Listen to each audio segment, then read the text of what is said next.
Parfois, les personnes que nous aidons changent nos vies à jamais, et parfois, elles la sauvent. Il y a des moments où une seule décision, prise au cœur de la nature sauvage, peut faire la différence entre rentrer chez soi sain et sauf ou ne jamais revoir son foyer. Sandrine Dubois connaissait les Cévennes comme une vieille amie. Elle avait arpenté ces sentiers pendant plus de 40 ans, cueillant des herbes et vivant paisiblement au milieu des grands pins. Mais en cette matinée brumeuse, elle trouva un étranger en sang, adossé à un arbre. Il s'appelait Stéphane Mercier, un hors-la-loi recherché dont la réputation s'étendait sur 3 départements. Lorsqu'elle s'approcha de lui, il ne la supplia pas de l'aider. Au lieu de cela, il regarda par-delà son épaule, fixant la forêt, et murmura des mots qui lui glacèrent le sang, « Ne parlez pas ». Qu'est-ce que cet homme dangereux avait bien pu voir dans ces bois si tranquilles pour être plus effrayé que par la perspective d'être capturé? La brume matinale s'accrochait aux aiguilles de pin comme des souvenirs refusant de s'estomper. Sandrine Dubois ajusta la lanière de cuir usé de son panier de cueillette et enjamba avec précaution les rochers couverts de mousse qui marquaient l'ancien sentier des chevreuils. À 43 ans, elle se déplaçait dans ces montagnes cévenoles avec l'assurance tranquille de quelqu'un qui avait appris chaque secret que la nature sauvage recelait. C'est du moins ce qu'elle avait cru jusqu'à cet instant. L'étranger était affalé contre le vieux chêne que son grand-père appelait « la sentinelle ». Ses cheveux sombres étaient emmêlés de sang et de sève de pin. Ses vêtements, bien que déchirés et souillés, témoignaient d'une certaine qualité, l'idée qu'un citadin se faisait de la tenue idéale pour une randonnée en pleine nature. Mais ce furent ses yeux qui retinrent son attention. Ce n'étaient pas les yeux désespérés et suppliants d'un homme cherchant de l'aide. C'étaient les yeux vigilants et calculateurs de quelqu'un qui en avait trop vu et qui ne faisait que trop peu confiance. « Madame, dit-il, sa voix à peine plus qu'un murmure. Vous devez quitter cet endroit. Maintenant. » Sandrine vivait seule sur cette montagne depuis 15 ans, depuis que son mari, Pierre Dubois, était mort dans l'accident minier qui avait emporté la moitié des hommes de Saint-Jacques-des-Bois.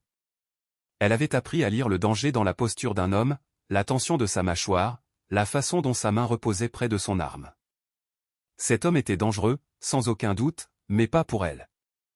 Pas à cet instant. « Vous saignez » dit-elle en posant son panier. « Cette blessure a besoin de soins. Avez-vous entendu ce que j'ai dit » Sa main se déplaça vers l'arme à sa hanche, non pas comme une menace, mais comme pour se rassurer. Ce n'est pas un endroit pour. Un son traversa les arbres, grave et grondant comme un tonnerre lointain, mais étrangement dissonant. Trop rythmé, trop délibéré. Le visage de l'étranger devint blême, et sa prise se resserra sur son revolver. « Ne parlez pas » murmura-t-il avec urgence, pressant un doigt sur ses lèvres. « Quoi que vous fassiez, ne faites pas un bruit. » Sandrine avait entendu bien des choses dans ces bois au fil des ans.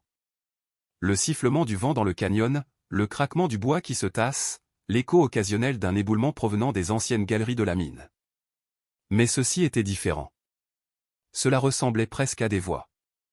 De nombreuses voix parlant à l'unisson, trop lointaines pour distinguer les mots, mais assez proches pour lui glacer le sang. Le son s'évanouit, ne laissant que le chœur habituel des oiseaux matinaux et le bruissement des feuilles. La respiration de l'étranger ralentit progressivement, mais ses yeux ne cessèrent jamais de scruter la lisière de la forêt. « Je m'appelle Sandrine Dubois » dit-elle doucement. « C'est ma terre. » Il l'étudia un long moment, pesant quelque chose dans son esprit. « Stéphane Mercier » dit-il finalement. « Et si c'est votre terre, madame, alors vous êtes en plus grand danger que vous ne l'imaginez. » Elle avait déjà entendu ce nom. Stéphane Mercier, recherché pour vol, agression et meurtre dans 3 départements. Le genre d'homme que les gens honnêtes évitaient en changeant de trottoir. Mais en le regardant maintenant, affalé et saignant sous le chêne de son grand-père, elle vit autre chose. La peur. Une terreur profonde, viscérale, de ce qui avait produit ce son dans la forêt. « Pouvez-vous marcher » demanda-t-elle. « Madame, vous ne comprenez pas. Je comprends que vous êtes en train de vider votre sang sur l'arbre préféré de mon grand-père. Et si vous restez ici plus longtemps, soit vous mourrez d'hémorragie, soit ce qui vous effraie tant vous trouvera. » Elle ramassa son panier et le passa sur son épaule. « Mon gîte est à 400 mètres en haut de la crête. Pouvez-vous y arriver » Stéphane se redressa en s'appuyant sur l'arbre, grimaçant en prenant appui sur sa jambe gauche. Une tache sombre s'étendait sur son pantalon juste au-dessus du genou. « Pourquoi m'aideriez-vous ? Vous savez qui je suis. Je sais ce que les gens disent que vous êtes. Sandrine commença à monter le sentier, sans se retourner pour voir s'il suivait. Je sais aussi qu'un homme qui fuit quelque chose qui l'effraie plus que le nœud d'un bourreau a peut-être de bonnes raisons. Son gîte se trouvait dans une clairière que son grand-père avait défrichée 40 ans plus tôt. Les murs de pierre étaient encore solides, les joints bien serrés contre les hivers montagnards, avec une cheminée en pierre qui tirait parfaitement et des fenêtres orientées à l'est pour capter la lumière du matin. Un potager s'étalait sur le côté sud, et des herbes séchaient suspendues sous le porche couvert. C'était une vie simple, mais c'était la sienne. Stéphane s'effondra sur la chaise à côté de la table de la cuisine pendant qu'elle rassemblait du matériel sur les étagères garnies de bocaux et de bouteilles. Sa grand-mère lui avait enseigné l'art de la guérison, un savoir transmis de génération en génération par les femmes des Cévennes qui vivaient trop loin des villes pour compter sur les médecins. « Ça va faire mal », l'avertit-elle en nettoyant la blessure à sa jambe. La balle avait traversé la partie charnue de sa cuisse, manquant l'os, mais laissant un trou déchiqueté qui mettrait du temps à guérir. « J'ai connu pire », dit-il en serrant les dents. « Madame, Sandrine, vous devez savoir quelque chose sur cette montagne.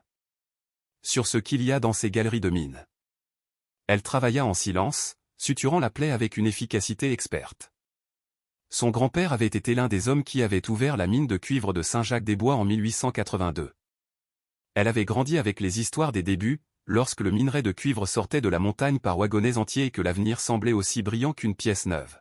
« Mon grand-père travaillait dans ces mines », dit-elle en nouant le dernier point. « Avant qu'il ne les scelle. » La tête de Stéphane se redressa vivement. « Scellé quand ? » Après l'accident. Un effondrement en 1882 a tué 16 hommes, dont mon grand-oncle Samuel. Elle commença à envelopper la blessure avec des bandages propres. Ils ont dit que la mine était trop dangereuse pour continuer l'exploitation. Ils ont menti. La voix de Stéphane était plate, certaine. Ces mines n'ont pas été scellées à cause d'un effondrement. Elles ont été scellées à cause de ce que les mineurs ont trouvé là-dedans. Sandrine noua le bandage et se rassit sur sa chaise. Par la fenêtre, elle pouvait voir l'ancienne entrée de la mine, rien de plus qu'une bouche sombre sur le flanc de la colline en contrebas, envahie par 40 ans de broussailles et de lianes. Elle avait joué près de là dans son enfance jusqu'à ce que son grand-père la surprenne et lui donne la pire fessée de sa vie. Certains endroits sont destinés à rester fermés, lui avait-il dit. Certaines portes ne devraient jamais être ouvertes. Jamais. Quel genre de travail amène un homme comme vous dans une mine abandonnée ? Demanda-t-elle. Stéphane resta silencieux un long moment, regardant par la fenêtre quelque chose qu'elle ne pouvait pas voir. Le genre qui paie assez bien pour faire oublier à un homme son bon jugement, dit-il finalement. J'ai été engagé pour inspecter les anciens chantiers, cartographier les tunnels, évaluer l'intégrité structurelle. Le client a dit qu'il pensait à rouvrir la mine. Et qu'avez-vous trouvé ? Son rire n'avait rien d'amusant. J'ai découvert pourquoi elle a été scellée en premier lieu. Et j'ai découvert que certaines choses sont mieux laissées enfouies. De quelque part au plus profond de la montagne, se sont retentis à nouveau. Des voix lointaines parlant en rythme, montant et descendant comme une marée. Stéphane se raidit, sa main se déplaçant instinctivement vers son arme. Depuis combien de temps cela dure-t-il ? Demanda-t-il. Sandrine fronça les sourcils. Elle avait remarqué des bruits étranges venant de la montagne au cours des dernières semaines, mais elle les avait attribués à des tassements de roches ou peut-être à des animaux dans les anciennes galeries. Un mois, peut-être 2. Je pensais que c'était juste. Ce n'est pas le cas, dit Stéphane d'un air sombre. Et ça devient de plus en plus fort. Elle étudia son visage, y voyant la vérité, même si elle ne pouvait la comprendre. Qu'y a-t-il là-dedans, monsieur Mercier ? Avant qu'il ne puisse répondre, le son de sabots de chevaux résonna depuis la vallée en contrebas. Stéphane fut sur pied instantanément, malgré sa jambe blessée, se déplaçant vers la fenêtre avec la grâce fluide d'un homme habitué aux ennuis. Des cavaliers, dit-il. 3 d'entre eux, qui montent par le sentier principal. Sandrine le rejoignit à la fenêtre. À travers les arbres, elle pouvait voir le nuage de poussière soulevé par des chevaux rapides. Ce sont peut-être des voyageurs qui cherchent leur chemin. Parfois, les gens se perdent en essayant de trouver le col. Madame, je déteste vous dire ça, mais des hommes ne montent pas si vite en montagne à moins qu'ils ne poursuivent quelque chose. Stéphane vérifia son revolver, faisant tourner le barillet pour s'assurer qu'il était chargé. Point ou quelqu'un. Les cavaliers apparurent en atteignant la clairière. Des hommes durs au visage dur, portant le genre de vêtements qui disaient qu'ils étaient à l'aise avec la violence. Celui en tête, un homme de grande taille avec un insigne argenté épinglé sur son gilet, cria en s'approchant du gîte, « Madame Dubois, chef de la gendarmerie Jean Girard de Saint-Jacques-des-Bois. Nous recherchons un fugitif dangereux. Nous nous demandions si vous aviez vu quelqu'un d'inhabituel dans le coin. » Sandrine jeta un coup d'œil à Stéphane, qui s'était plaqué contre le mur à côté de la fenêtre, hors de vue mais prêt à bouger.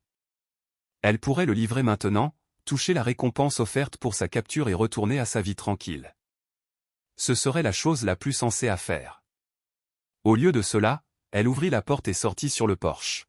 « Bonjour, mon commandant. Je ne peux pas dire que j'ai vu quelqu'un. De quel genre de danger parlons-nous? Vol à main armée, meurtre, le lot habituel. » Les yeux de Girard balayèrent la clairière, notant chaque détail. Un homme nommé Stéphane Mercier. Vu pour la dernière fois se dirigeant dans cette direction après une fusillade à la Rochette. « Je garderai l'œil ouvert, » dit Sandrine. « Y a-t-il autre chose que je devrais savoir sur cet individu? » Un des autres cavaliers prit la parole. « Il est blessé. Il a pris une balle dans la jambe pendant la poursuite. Il n'ira pas loin à pied sur ce terrain. » Girard hocha la tête.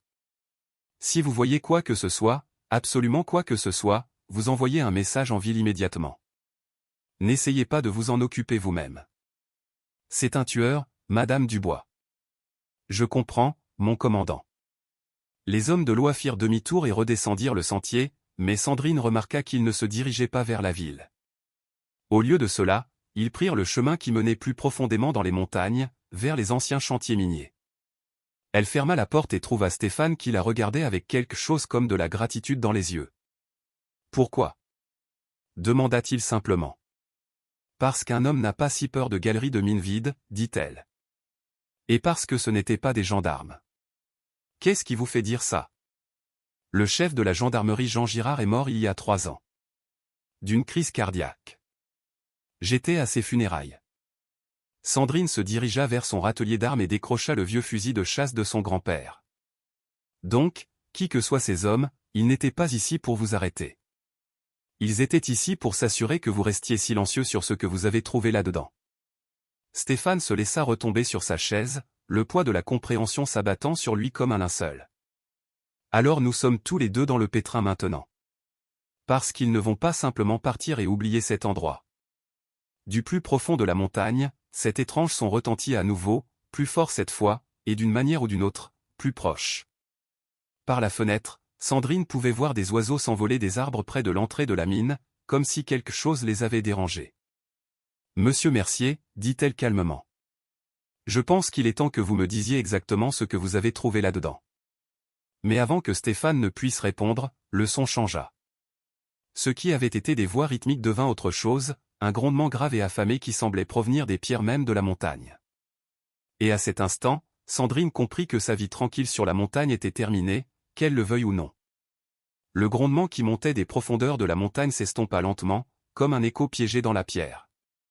Stéphane se pencha en avant sur sa chaise, chaque muscle tendu, tandis que Sandrine gardait son fusil prêt et ses yeux fixés sur la lisière de la forêt. Quoique ces faux gendarmes cherchaient vraiment, ils n'avaient pas abandonné et n'étaient pas partis. « Commencez à parler, » dit Sandrine doucement. « Qu'avez-vous trouvé là-dedans » Stéphane passa une main dans ses cheveux sombres, laissant des traînées de sang séché sur son front. « Il y a 3 semaines, un homme nommé Olivier Moreau m'a engagé pour inspecter la mine de Saint-Jacques-des-Bois. Il a dit que sa société était intéressée par sa réouverture, pour extraire le minerai de cuivre qui pourrait rester. Et vous l'avez cru. L'argent était bien réel. 5 000 € juste pour cartographier les tunnels et évaluer l'intégrité structurelle. Pour un homme avec une prime sur sa tête, ce genre de travail semblait être un cadeau. Le rire de Stéphane était amer. J'aurais dû me méfier. Sandrine se déplaça vers la fenêtre, scrutant la forêt à la recherche du moindre mouvement. Que s'est-il passé quand vous êtes descendu? Le premier jour était assez normal. De vieux tunnels, pour la plupart stables, quelques effondrements, mais rien d'inattendu. La mine descendait plus profondément que je ne le pensais. Au moins 3 niveaux, peut-être plus. Mais c'est le 2e jour que j'ai trouvé la section scellée. Scellée comment?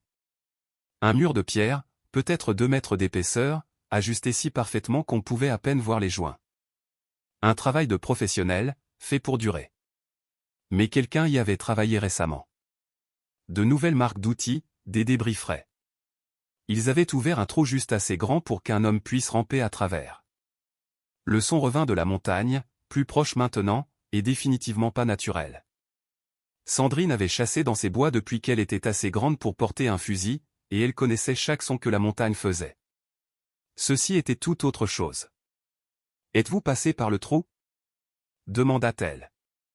Stéphane hocha sombrement la tête. Les ordres de Moreau étaient spécifiques. Tout cartographié, peu importe la profondeur ou le danger. Alors, j'y suis allé. Il resta silencieux un moment, fixant ses mains. Le tunnel de l'autre côté était différent, plus ancien, non creusé par des mineurs avec des pioches et des pelles. Que voulez-vous dire? Les murs étaient lisses, presque polis, et il y avait des marques gravées dans la pierre, des symboles que je n'avais jamais vus auparavant. Le tunnel descendait en pente sur peut-être 60 mètres, puis débouchait dans une chambre. Sandrine sentit un frisson qui n'avait rien à voir avec l'air de la montagne. Quel genre de chambre? Grande comme une église, avec un plafond qui disparaissait dans l'obscurité. Mais elle n'était pas vide. La voix de Stéphane tomba à peine au-dessus d'un murmure. Il y avait des os, Sandrine. Des os humains. Des dizaines de squelettes disposés en cercle autour de quelque chose au centre. Qui avait-il au centre? Avant que Stéphane ne puisse répondre, un craquement sec résonna dans la forêt. Le bruit d'une branche se brisant sous un poids. Tous deux se figèrent, écoutant. Par la fenêtre, Sandrine pouvait voir un mouvement dans les arbres en contrebas du gîte. Des ombres qui semblaient se déplacer à contre-courant du flux naturel du vent à travers les branches. Ils sont revenus, souffla Stéphane. Mais ce n'étaient pas les faux gendarmes à cheval. Ces formes se déplaçaient différemment, s'écoulant entre les arbres avec une grâce contre nature qui donna la chair de poule à Sandrine. Elle compta au moins 4 silhouettes, peut-être plus, encerclant le gîte avec la patience de prédateurs. « Qu'avez-vous vu au centre de cette chambre » murmura-t-elle avec urgence. « Un autel, dit Stéphane. De pierre, gravé des mêmes symboles que les murs du tunnel. Et dessus. » Il s'arrêta, son visage devenant blême. « Mon Dieu, aidez-moi, il y avait quelque chose enveloppé dans un linceul, quelque chose qui n'aurait pas dû être là. » Les formes dans la forêt avaient cessé de bouger. Maintenant, elle se tenait immobile parmi les arbres, observant le gîte avec une attention qui semblait presque tangible. Sandrine pouvait distinguer plus de détails maintenant. De grandes silhouettes en vêtements sombres. Mais quelque chose n'allait pas dans leur façon de se tenir, dans leur posture. « Stéphane, dit-elle lentement. Sont-ce les mêmes hommes qui vous poursuivaient » Il regarda par la fenêtre et se raidit. « Non. Ce ne sont pas des hommes du tout. » Une des silhouettes s'avança dans la clairière, et le souffle de Sandrine se coupa dans sa gorge. Elle avait la forme générale d'un homme, mais les proportions étaient fausses. Trop grande, trop mince, avec des bras qui pendaient trop bas le long de ses flancs. Son visage était caché dans l'ombre, mais elle pouvait voir la lueur d'yeux qui réfléchissait la lumière comme ceux d'un animal. « Qu'est-ce que c'est que ça » murmura-t-elle. « Des gardiens, dit Stéphane. C'est comme ça que Moreau les appelait. Il a dit qu'ils étaient la raison pour laquelle la mine a été scellée en premier lieu. » D'autres silhouettes émergèrent des arbres, formant un cercle lâche autour du gîte. Maintenant, Sandrine pouvait voir qu'il y en avait au moins 8, toutes avec cette même forme aux proportions erronées, toutes observant avec ses yeux brillants. « Le journal de votre grand-père, dit soudain Stéphane. Celui sur l'étagère. L'avez-vous déjà lu » Sandrine jeta un coup d'œil au livre en cuir usé qui se trouvait sur l'étagère de sa cuisine depuis aussi longtemps qu'elle s'en souvenait. Ce ne sont que des registres miniers. Des choses ennuyeuses sur les rendements de minerais et les profondeurs des tunnels. Regardez les entrées de la fin de 1882. Les semaines avant que la mine ne soit scellée. Elle attrapa le journal et feuilleta les pages, parcourant l'écriture soignée de son grand-père. La plupart étaient exactement ce à quoi elle s'attendait, des notes techniques sur les opérations minières, des listes d'équipements, des registres de minerais extraits. Mais alors qu'elle atteignait les dernières entrées, datées d'octobre 1882, l'écriture devenait de plus en plus erratique. 15 octobre, lut-elle à haute voix. Avons percé jusqu'aux anciens chantiers aujourd'hui. Samuel dit que nous devrions faire demi-tour, mais le filon de cuivre est profond. Bruits étranges venant d'en bas. Les silhouettes à l'extérieur avaient recommencé à bouger, mais pas vers le gîte. Sandrine sentit son estomac se nouer alors qu'elle continuait à lire. 18 octobre. Perdu 3 hommes dans le tunnel profond. Ils sont descendus pour enquêter sur les bruits et ne sont jamais revenus. Trouver leurs outils dispersés près du mur scellé. Le mur que le grand-père de Samuel nous avait dit de ne jamais percer. Continuez à lire, la pressa Stéphane, ses yeux fixés sur les créatures à l'extérieur. 22 octobre. Ils ont pris Samuel dans la nuit. L'avons trouvé ce matin, disposé avec les autres dans cette chambre maudite. Ses yeux, que Dieu me pardonne, ses yeux étaient encore ouverts, encore conscients. Les choses qui gardent cet endroit, elles ne tuent pas, elles collectionnent. Les mains de Sandrine tremblaient alors qu'elle tournait la page. La dernière entrée était datée du 24 octobre 1882. Avons scellé le tunnel aujourd'hui. Utilisé tous les hommes encore en vie et toute la dynamite que nous pouvions trouver. Que Dieu nous pardonne pour ce que nous avons fait. Mais mieux vaut enterrer la vérité que de la laisser parcourir la terre. Si quelqu'un lit ceci, sachez que certaines portes ne devraient jamais être ouvertes. Certaines fins ne devraient jamais être nourries. La mine de cuivre de Saint-Jacques-des-Bois est fermée pour toujours, et elle doit le rester. Le cri d'un enfant perça l'air matinal, aigu et terrifié, venant de quelque part près de l'entrée de la mine. Le sang de Sandrine se glaça alors qu'elle reconnaissait la voix. La petite Léa Martin de la vallée, qui se promenait parfois sur la montagne à la recherche de fleurs sauvages. Mon Dieu, souffla-t-elle. Il y a un enfant là-dedans. Les créatures à l'extérieur se tournèrent vers le son comme un seul être, leur attention se détournant du gîte. Sans hésiter, Sandrine attrapa son fusil et se dirigea vers la porte. Attendez, l'appela Stéphane. Vous ne comprenez pas à quoi vous avez affaire. Je comprends qu'il y a une petite fille en danger. Elle s'arrêta à la porte, le regardant. Venez-vous avec moi, ou allez-vous rester assis là à saigner sur mes meubles? Stéphane se mit debout avec difficulté, s'appuyant sur sa jambe blessée, mais parvenant à tenir. Ces choses, elles ne vont pas nous laisser descendre comme ça. Alors nous devrons les convaincre. Sandrine vérifia son fusil et sortit sur le porche, d'une manière ou d'une autre. Les créatures avaient formé une ligne entre le gîte et l'entrée de la mine, n'essayant plus de se cacher parmi les arbres. En plein jour, elles étaient encore plus troublantes, humanoïdes, mais allongées, avec une peau qui semblait absorber la lumière plutôt que la réfléchir. Elles se déplaçaient avec une grâce fluide qui suggérait qu'elles étaient plus à l'aise dans l'obscurité qu'à l'air libre. Le cri de Léa retentit à nouveau, plus faible cette fois, mais toujours audible. Quelque part dans ces tunnels, une enfant effrayée était piégée avec ceux qui avaient été réveillés lorsque la chambre scellée avait été ouverte. Le journal mentionnait de la dynamite, dit Stéphane en la rejoignant sur le porche. En avez-vous? La vieille cache de mon grand-père est toujours dans la remise. Mais si nous faisons s'effondrer ces tunnels, nous pourrions être la seule chance de cette petite fille. Stéphane vérifia son revolver, comptant les balles. Parce que ces choses ne la laisseront pas partir. Pas vivante. Une des créatures s'avança, et pour la première fois, Sandrine put voir clairement son visage. Il avait été humain. Les traits de base étaient encore reconnaissables, mais quelque chose l'avait changé, étiré, transformé en autre chose. Sa bouche s'ouvrit, révélant des dents trop pointues et trop nombreuses. « Partez », dit-elle d'une voix comme des pierres qui grincent. « Cet endroit n'est pas pour les vivants. »« Il y a un enfant là-dedans », cria Sandrine en retour. « Nous la ramenons à la maison. » La créature pencha la tête, considérant ces mots. « Elle appartient au lieu profond maintenant. Comme vous si vous ne partez pas. » Stéphane leva son arme. « Nous allons descendre. Vous pouvez vous écarter de notre chemin, ou nous pouvons passer à travers vous. » Les créatures commencèrent à bouger, s'écoulant sur le flanc de la colline avec cette grâce contre nature.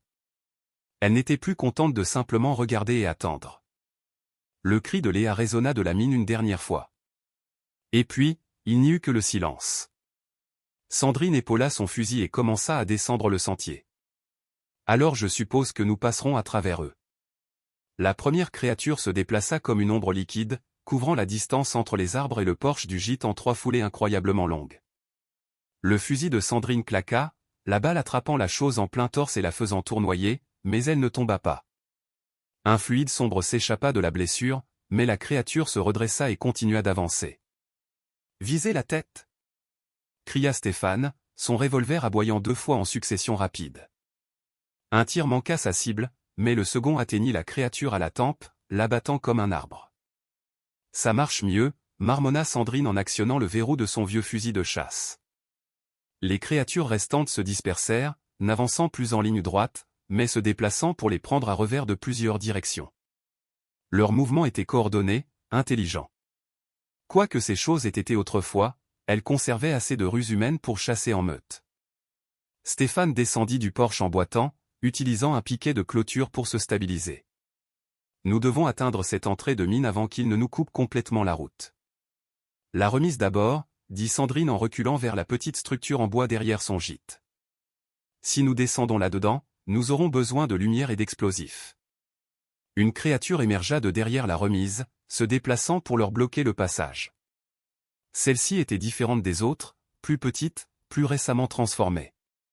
Sandrine reconnut les vêtements, la carrure, même le visage sous l'étirement contre nature. Antoine Martin, souffla-t-elle. Le père de Léa. La chose qui avait été Antoine Martin ouvrit la bouche et parla d'une voix comme du gravier qui grince. Elle m'a appelé. Dans l'obscurité en bas, je devais aller la voir. Où est Léa maintenant? Demanda Sandrine, gardant son fusil pointé sur la créature. En sécurité. Elle attend. Bientôt, elle comprendra, comme je comprends. Antoine fit un pas de plus. Comme vous comprendrez, quand le changement viendra. Stéphane logea une balle dans le front d'Antoine, et la créature s'effondra sans un mot de plus. Quoi qu'il lui soit arrivé, ça ne nous arrivera pas. Sandrine poussa la porte de la remise, attrapant une lanterne à huile et un sac en toile qui cliquetait au son de bâtons de dynamite. Son grand-père avait été prudent avec ses explosifs, les stockant correctement emballés et séparés des détonateurs. Elle attrapa les deux, ainsi qu'une bobine de mèche. « Connaissez-vous bien ces tunnels de mine » demanda-t-elle à Stéphane alors qu'il sortait de la remise. « Assez bien. Le puits principal descend d'environ 60 mètres, puis se divise en 3 tunnels distincts. La chambre scellée se trouve au bout de la branche la plus à l'est. » Il rechargea son revolver, les mains stables malgré la douleur dans sa jambe. « Mais il y a d'autres passages que je n'ai pas cartographiés. Des plus anciens. » Les créatures restantes s'étaient repositionnées en un demi-cercle lâche, bloquant toujours le chemin direct vers la mine, mais n'avançant plus. Elles semblaient se contenter de regarder et d'attendre, comme si elles savaient quelque chose que leur proie ignorait. « Elles nous rabattent », réalisa Sandrine. « Elles nous poussent vers l'entrée de la mine. C'est peut-être là que nous devons aller de toute façon. Pas de la façon dont elles le veulent. » Sandrine étudia le flanc de la colline, cherchant un itinéraire alternatif. Il y a un ancien tunnel de service à environ 50 mètres au nord. Mon grand-père l'utilisait pour descendre du matériel depuis les chantiers supérieurs. S'il est encore ouvert, nous pouvons atteindre le puits principal sans passer par leur piège. L'entrée du tunnel de service était partiellement dissimulée par 40 ans de broussailles et d'éboulements, mais l'ouverture était encore praticable. Sandrine alluma la lanterne à huile et ouvrit la voie dans le passage étroit, Stéphane la suivant de près. Le tunnel descendait en pente raide, grossièrement taillé dans la roche solide. Il rejoint le puits principal à peu près à mi-chemin, expliqua-t-elle, sa voix résonnant dans l'espace confiné. Nous devrions pouvoir. Un son résonna des profondeurs en contrebas. La voix de Léa, mais étrangement fausse. Trop calme, trop mesurée pour une enfant effrayée. Papa. Papa, où es-tu? Je t'attends dans l'endroit spécial. Stéphane attrapa le bras de Sandrine. Ce n'est pas elle. Plus maintenant. Que veux-tu dire? J'ai déjà entendu cette voix. En bas, dans la chambre scellée. C'est comme ça qu'il vous appelle, vous donne envie de descendre plus profondément. Son visage était sombre à la lueur de la lanterne. Léa est là-dedans depuis trop longtemps. Le tunnel déboucha dans le puits de mine principal. Une chambre circulaire taillée dans la roche vive, avec des passages partant dans 3 directions. D'anciennes poutres en bois soutenaient encore le plafond, bien que beaucoup montraient des signes de pourriture et de tension. L'air était épais d'une odeur d'humidité et de quelque chose d'autre, quelque chose d'organique et de désagréable. Le tunnel le plus à l'est. Stéphane pointa vers le plus sombre des 3 passages. C'est là que j'ai trouvé la chambre scellée. La voix de Léa provenait de cette direction, appelant toujours son père avec ce ton anormalement calme. Mais il y avait d'autres bruits maintenant. Le raclement d'un mouvement dans l'obscurité. Le murmure d'un tissu contre la pierre. Combien de ces choses sont ici? Demanda Sandrine. Je ne sais pas. Je n'en ai vu que 3 ou 4 lors de ma première exploration, mais c'était avant. Stéphane s'arrêta, écoutant quelque chose qu'elle ne pouvait pas entendre. Avant qu'il ne commence à collectionner les gens. Ils s'enfoncèrent plus profondément dans le tunnel oriental, suivant la lumière vacillante de la lanterne à huile. Les murs ici montraient des signes d'excavation récente, des marques d'outils fraîches et des débris éparpillés là où quelqu'un avait élargi le passage. À un moment donné, ils passèrent devant un tas d'équipements miniers qui semblaient être là depuis des décennies. C'est ici que j'ai trouvé le premier squelette, dit doucement Stéphane. Portant toujours son équipement de mineur de 1882. Le tunnel commença à descendre plus abruptement, et l'air devint sensiblement plus chaud. D'étranges symboles étaient gravés dans les murs à intervalles réguliers, des spirales et des motifs angulaires qui semblaient bouger et se déplacer à la lueur de la lanterne. Savez-vous ce que cela signifie? Demanda Sandrine. Moreau prétendait qu'ils étaient d'origine celtique, mais je n'ai jamais rien vu de tel auparavant. Stéphane traça l'un des symboles avec son doigt. Ils sont vieux, cependant. Beaucoup plus vieux que la mine. La voix de Léa retentit à nouveau, plus proche maintenant, mais toujours avec ce calme étrange. J'ai trouvé la jolie chambre, papa. Viens voir la jolie chambre. Le tunnel s'ouvrit sur la chambre que Stéphane avait décrite, un vaste espace circulaire avec un plafond qui disparaissait dans les ténèbres. Des os jonchaient le sol, disposés en motifs soignés qui s'enroulaient en spirale vers le centre. Certains étaient vieux et jaunis par l'âge, mais d'autres semblaient dérangeamment frais. Au centre de la chambre se dressait un autel de pierre gravé des mêmes symboles que les murs du tunnel. Et assise sur l'autel, ses petites jambes pendantes, se trouvait Léa Martin. Elle était exactement comme la dernière fois que Sandrine l'avait vue en ville, 7 ans, avec des couettes blondes et une robe bleu vif, sauf pour ses yeux. Ses yeux reflétaient la lumière de la lanterne comme ceux d'un animal, et quand elle souriait, ses dents semblaient trop pointues. Madame Sandrine, appela joyeusement Léa. Êtes-vous venue voir la jolie chambre aussi? Sandrine fit un pas en avant, mais Stéphane lui attrapa le bras. Non, l'avertit-il. Regardez l'autel. La surface de la pierre sous Léa était couverte de taches sombres, de vieux sang et de quelque chose d'autre qui brillait d'humidité à la lueur de la lanterne. Et enveloppée dans un linceul à la base de l'autel se trouvait la forme que Stéphane avait décrite, grossièrement humaine, mais trop longue et trop mince. Qu'est-ce que c'est que cette chose? Murmura Sandrine. Je pense que c'est ce qu'ils essaient de réveiller, dit Stéphane. Et Léa est la dernière pièce dont ils ont besoin. La silhouette enveloppée remua légèrement, comme si elle répondait à leur voix. Un long bras émergea du linceul, des doigts se terminant par des griffes qui raclèrent la pierre. Léa gloussa, le son résonnant étrangement dans la vaste chambre. Il est presque prêt à jouer. Papa a dit que je devais juste attendre un peu plus longtemps et qu'ensuite nous pourrions tous être ensemble pour toujours. Du tunnel derrière vint le bruit d'un mouvement. Des pas lents et délibérés approchant dans l'obscurité. Les créatures d'en haut avaient trouvé le tunnel de service et descendaient pour se joindre à la réunion. Nous devons récupérer Léa et sortir d'ici, dit Sandrine en levant son fusil. Et comment proposez-vous de faire ça exactement? Demanda Stéphane. Elle est assise sur ce qu'ils essaient de ressusciter, et nous sommes sur le point d'être piégés entre ça et eux. La silhouette enveloppée sur l'autel se redressa lentement, le linceul tombant pour révéler un visage qui avait été humain, mais qui était maintenant tout autre chose. Ses yeux s'ouvrirent, brillant d'une lumière pâle qui projetait d'étranges ombres sur les murs de la chambre. Léa frappa dans ses mains avec délice. Il est réveillé. Il est enfin réveillé. La bouche de la créature s'ouvrit, révélant des rangées de dents acérées comme des aiguilles, et elle parla d'une voix comme des pierres qui grincent. Si longtemps ai-je dormi? Si longtemps ai-je eu faim? Mais maintenant. Maintenant le festin commence. Sandrine épaula son fusil. Mais avant qu'elle ne puisse tirer, Léa la regarda soudainement droit dans les yeux, des yeux complètement, désespérément humains. Madame Sandrine, murmura la petite fille, sa voix se brisant de terreur. S'il vous plaît, aidez-moi. Je ne peux pas bouger. Je ne peux pas descendre. Quelque chose me retient ici. Puis la lumière humaine dans ses yeux vacilla et s'éteignit, remplacée une fois de plus par cette lueur contre nature. Mais je ne veux pas partir, dit-elle de sa voix calme et fausse. C'est ici que j'appartiens maintenant. Les pas dans le tunnel se rapprochaient. L'ancienne créature sur l'autel étira ses membres, les articulations craquant comme du petit bois après des décennies d'immobilité. Ses yeux pâles se fixèrent sur Sandrine et Stéphane avec une intelligence à la fois étrangère et terriblement concentrée. 2 de plus pour la collection, dit-elle, sa voix résonnant sur les murs de pierre.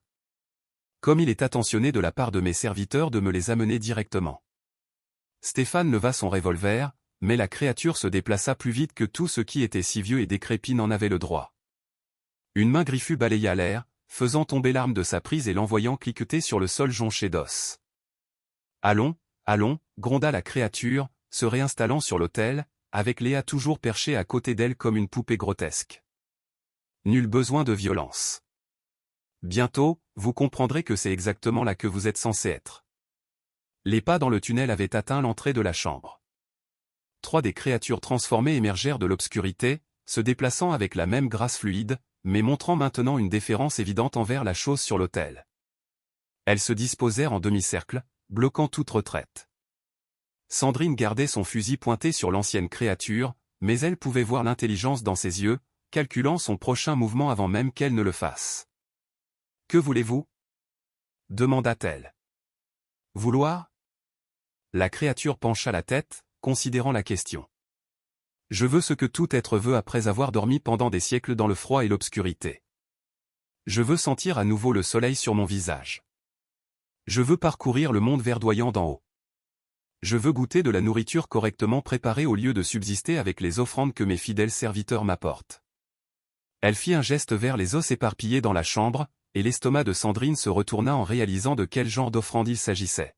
« Mais surtout, continua la créature, je veux que mes enfants prospèrent et se multiplient. Depuis trop longtemps, ils ont été confinés à ces tunnels, limités à l'occasionnel vagabond ou aux chasseurs de trésors insensés. Mais avec le bon catalyseur. » Ses yeux se fixèrent sur Léa, qui était assise, immobile et les yeux vitreux, à côté d'elle, ils peuvent se répandre sur tout le territoire. Chaque ville, chaque village, chaque ferme isolée. Stéphane s'était lentement rapproché de l'endroit où son revolver était tombé. Et Léa est le catalyseur. Du sang innocent donné librement par la confiance d'un enfant. C'est le composant final nécessaire pour achever le rituel de transformation. La main griffue de la créature reposa doucement sur l'épaule de Léa, presque paternellement si l'on ignorait le fait que son contact drainait lentement la couleur de sa peau. Elle est venue à moi de son plein gré, voyez-vous. Appelée par la voix de son père, conduite dans les ténèbres par l'amour et l'inquiétude. Vous avez utilisé son père comme appât, dit Sandrine, son doigt se resserrant sur la détente du fusil. J'utilise tous les outils disponibles. Antoine Martin explorait ces tunnels il y a des semaines, à la recherche de son bétail perdu. Il a fait des sons si délicieux lorsque le changement l'a pris. Le sourire de la créature révéla bien trop de dents. Tout comme sa fille le fera lorsque sa transformation sera complète. La tête de Léa se tourna vers eux avec des mouvements saccadés et contre nature. Quand elle parla, sa voix était superposée, ses propres tons enfantins recouverts de quelque chose d'ancien et d'affamé. « Madame Sandrine, pourquoi ne vous approchez-vous pas ? Je veux vous montrer les jolis dessins sur les murs. » Pour la première fois, Sandrine remarqua que les symboles gravés sur les murs de la chambre n'étaient pas simplement décoratifs. Ils semblaient bouger, se tortiller comme des êtres vivants à la lueur de la lanterne. Tandis qu'elle regardait, ils commencèrent à pulser de la même lueur pâle que les yeux de la créature. Les anciens avertissements, souffla Stéphane, reconnaissant quelque chose dans les motifs. Ce ne sont pas des symboles aléatoires. C'est un rituel de liaison. Très bien, dit la créature avec approbation. Vos peuples ont donné de nombreux noms à mon espèce au fil des siècles. Démons, esprits, les morts affamés. Mais nous sommes simplement ce que nous sommes, les premiers habitants de cette terre, repoussés dans les profondeurs par ceux qui craignaient ce qu'ils ne pouvaient comprendre. Les symboles pulsèrent plus vivement, et Sandrine sentit une étrange sensation de traction, comme si quelque chose d'invisible essayait de l'attirer vers l'autel. Elle planta ses pieds et résista, mais la traction devint plus forte. La liaison se renforce à chaque sacrifice, expliqua la créature. Chaque vie donnée librement affaiblit les barrières entre notre royaume et le vôtre. Bientôt, mes enfants marcheront librement dans le monde d'en haut, et les vivants apprendront à servir comme ils ont toujours été destinés à le faire. Stéphane se jeta sur son revolver tombé, mais l'une des créatures transformées l'intercepta, de longs bras s'enroulant autour de sa poitrine et le soulevant du sol. Il se débattit contre l'emprise inhumaine, mais la chose qui le tenait était bien plus forte que n'importe quel homme vivant. Stéphane. Sandrine pointa son fusil vers son ravisseur. Mais au moment où elle détourna son attention de l'ancienne créature, celle-ci bougea plus vite que la pensée. Elle s'écoula de l'autel pour se tenir directement devant elle. Une main griffue se referma sur le canon du fusil, le métal commençant à fumer et à se déformer sous son contact.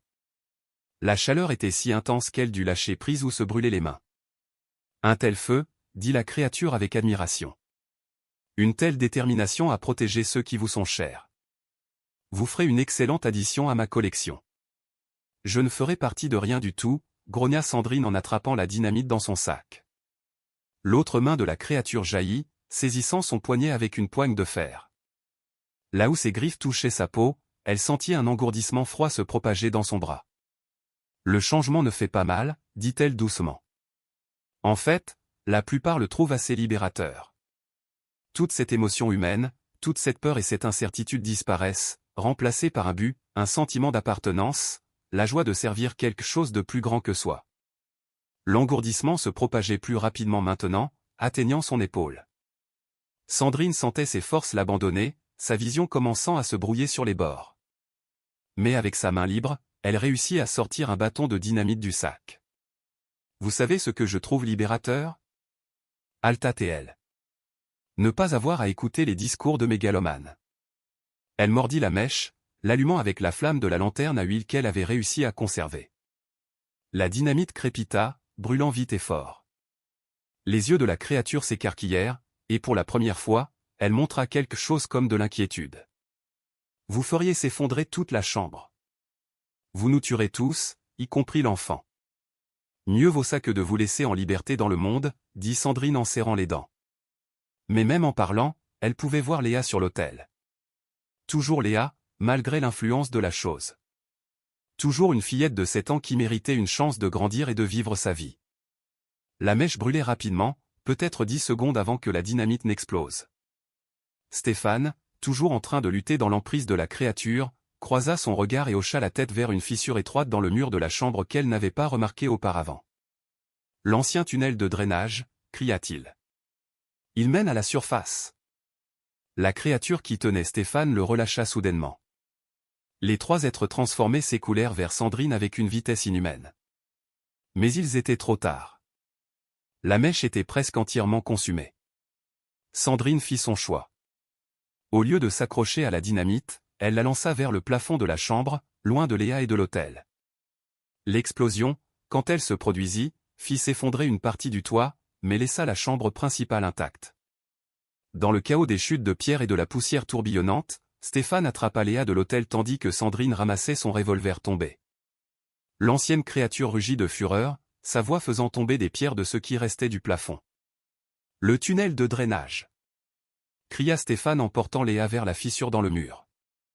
Ils se faufilèrent à travers l'ouverture étroite juste au moment où les griffes de la créature raclaient la pierre là où ils se trouvaient. Le tunnel au-delà était à peine assez large pour un adulte, montant en pente raide vers ce qui ressemblait à la lumière du jour loin au-dessus. Derrière eux, la voix de la créature les suivait, non plus cultivée et raisonnable, mais remplie d'une rage ancienne.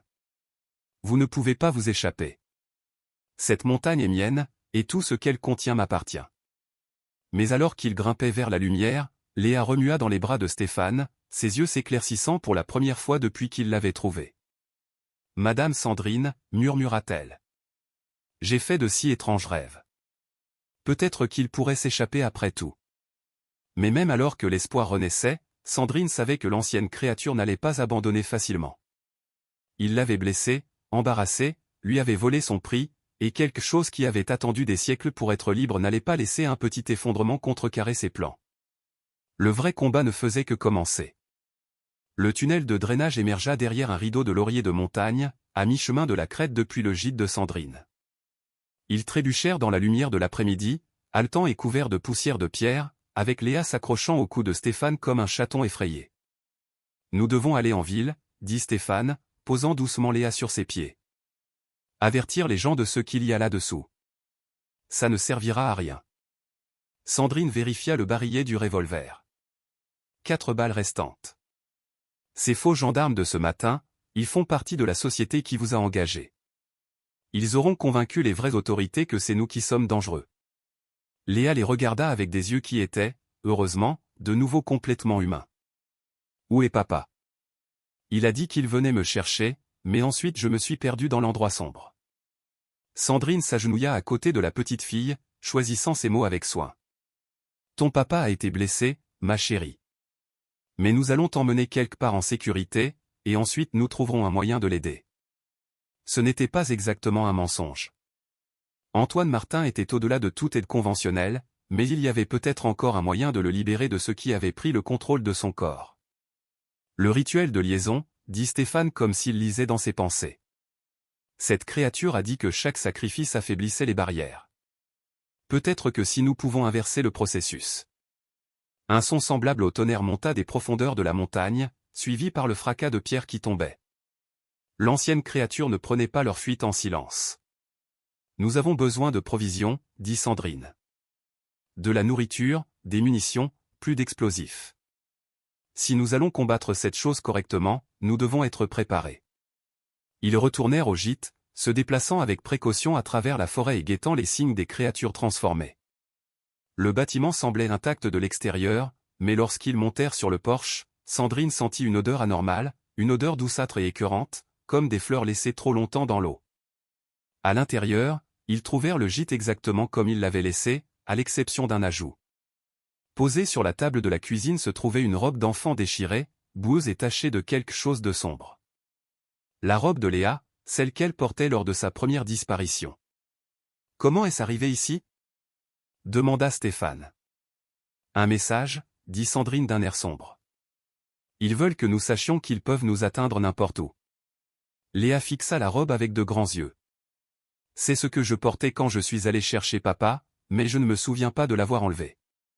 Sandrine rassembla rapidement des provisions, plus de munitions pour le fusil et le revolver, de la nourriture séchée qui se conserverait, une deuxième lanterne à huile et la cache complète de dynamite de son grand-père. Pendant qu'elle travaillait, elle sentait des yeux l'observer depuis la forêt, mais quand elle regardait par les fenêtres, elle ne voyait rien. Il y a autre chose, dit Stéphane, étudiant à nouveau le journal de son grand-père. Ces dernières entrées, votre grand-père mentionne un homme nommé Henri Lefebvre. Il dit que c'est lui qui les a avertis de la chambre scellée en premier lieu. Henri Lefebvre était un ancien de la région. Mon grand-père le mentionnait parfois, disait qu'il était l'un des rares habitants du coin qui vivait encore dans ces montagnes après la colonisation du territoire. Sandrine s'arrêta dans ses préparatifs. Mais c'était il y a 40 ans. Il serait mort depuis longtemps maintenant. Peut-être. Ou peut-être que son peuple a transmis plus que de simples avertissements. Stéphane lui montra une page vers la fin du journal. Regardez ça. Écrit de la main soignée de son grand-père se trouvait un dessin détaillé des symboles qu'ils avaient vus dans la chambre, accompagné de ce qui ressemblait à des notes de traduction. Henri Lefebvre dit que les marques racontent une histoire, lut Sandrine à haute voix. Il y a longtemps, son peuple a combattu quelque chose qui venait des lieux profonds. Il ne pouvait pas le détruire, mais il pouvait le lier, le maintenir endormi. Les symboles sont à la fois un avertissement et des instructions pour ceux qui savent les lire. Léa tira sur la manche de Sandrine. Madame Sandrine, il y a des gens qui montent le sentier. Par la fenêtre, il pouvait voir un groupe de cavaliers s'approcher, les mêmes faux gendarmes du matin, mais maintenant accompagnés de plusieurs autres hommes en vêtements de ville. À leur tête chevauchait un homme de grande taille dans un costume coûteux, son allure suggérant qu'il avait l'habitude de commander. Olivier Moreau, dit Stéphane, sa voix plate de reconnaissance. L'homme qui m'a engagé. Ils regardèrent les cavaliers se disperser autour du gîte, l'encerclant avec une précision militaire. Ce n'étaient pas de simples mercenaires. Ils se déplaçaient comme des hommes entraînés et expérimentés dans la violence. Moreau descendit de cheval et s'approcha du porche, flanqué de 2 de ses hommes. Quand il parla, sa voix portait l'autorité de la richesse et de la position. Madame Dubois, je m'excuse pour l'intrusion. Je suis Olivier Moreau, représentant le consortium minier des Cévennes. Je crois comprendre que vous avez rencontré notre ancien employé, M. Mercier. Il n'est pas ici, cria Sandrine à travers la porte. Je crains que ce ne soit pas tout à fait exact. Nous l'avons suivi jusqu'à votre propriété, et étant donné sa blessure, il n'aurait pas pu aller bien loin. Le ton de Moreau restait poli, mais il y avait de l'acier en dessous. Nous sommes prêts à vous offrir une compensation substantielle pour tout inconvénient qu'il aurait pu causer.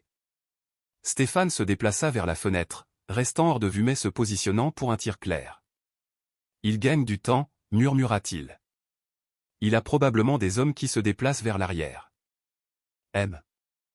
Mercier a découvert quelque chose dans notre opération minière qui pourrait être dangereux pour la sécurité publique, continua Moreau. Nous devons nous assurer que cette information ne se propage pas inutilement. Quel genre d'information ? Demanda Sandrine, jouant la montre pendant qu'elle finissait de charger la dynamite dans son sac. Des détails techniques sur l'instabilité géologique, le genre de choses qui pourraient provoquer une panique si mal comprise par des profanes. Moreau s'approcha de la porte. Nous voulons simplement contenir la situation avant que quelqu'un ne soit blessé. Une ombre passa devant la fenêtre arrière. Un des hommes de Moreau essayant de se mettre en position. Stéphane leva son revolver mais retint son tir. Le fait est, monsieur Moreau, dit Sandrine en épaulant son fusil, je pense que des gens sont déjà blessés. 3 disparitions en 2 semaines et maintenant vous arrivez avec une armée. Ça ne ressemble pas à une étude minière pour moi. Le masque poli glissa du visage de Moreau. Madame Dubois, j'essaie de gérer cela diplomatiquement, mais j'ai des investisseurs à qui rendre des comptes, et ce projet est trop important pour être déraillé par. Ces mots furent coupés par un rugissement qui résonna du puits de mine, si fort qu'il fit tomber la poussière des poutres du gîte. Les chevaux à l'extérieur s'effarouchèrent et hennirent de terreur, et plusieurs des hommes de Moreau attrapèrent leurs armes.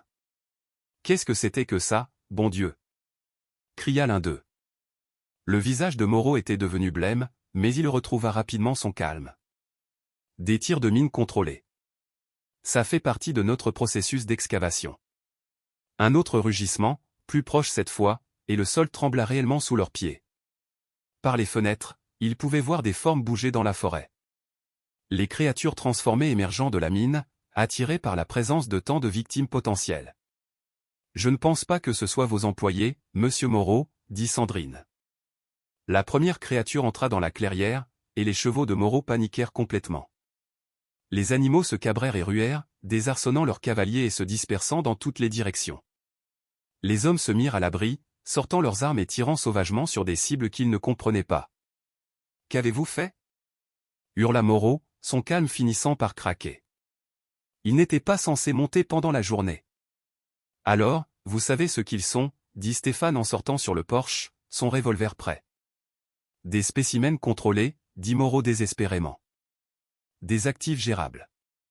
La créature en bas était censée rester dormante jusqu'à ce que nous ayons terminé le processus d'extraction. D'autres créatures sortirent de la forêt, se déplaçant avec la même grâce fluide, mais montrant maintenant des signes d'agitation. Les tirs des hommes de Moreau avaient peu d'effet. La plupart de leurs balles manquaient leur cible, et même les coups directs ne faisaient que ralentir les créatures. « Extraction de quoi » demanda Sandrine. « Le matériel biologique, dit Moreau. Des échantillons de tissu de l'entité en bas. Mes clients croient qu'elle détient la clé pour prolonger la vie humaine indéfiniment. Mais le processus nécessite des sujets vivants pour. » Son explication fut interrompue alors qu'une des créatures l'atteignit. Moreau tenta de fuir, mais la chose se déplaça plus vite, enroulant de longs bras autour de sa poitrine et le soulevant du sol. « Aidez-moi » cria-t-il. « Le rituel de liaison. Vous devez terminer le rituel de liaison. » Mais ces mots se perdirent dans le chaos alors que d'autres créatures émergeaient de la mine, attirées par les bruits du conflit.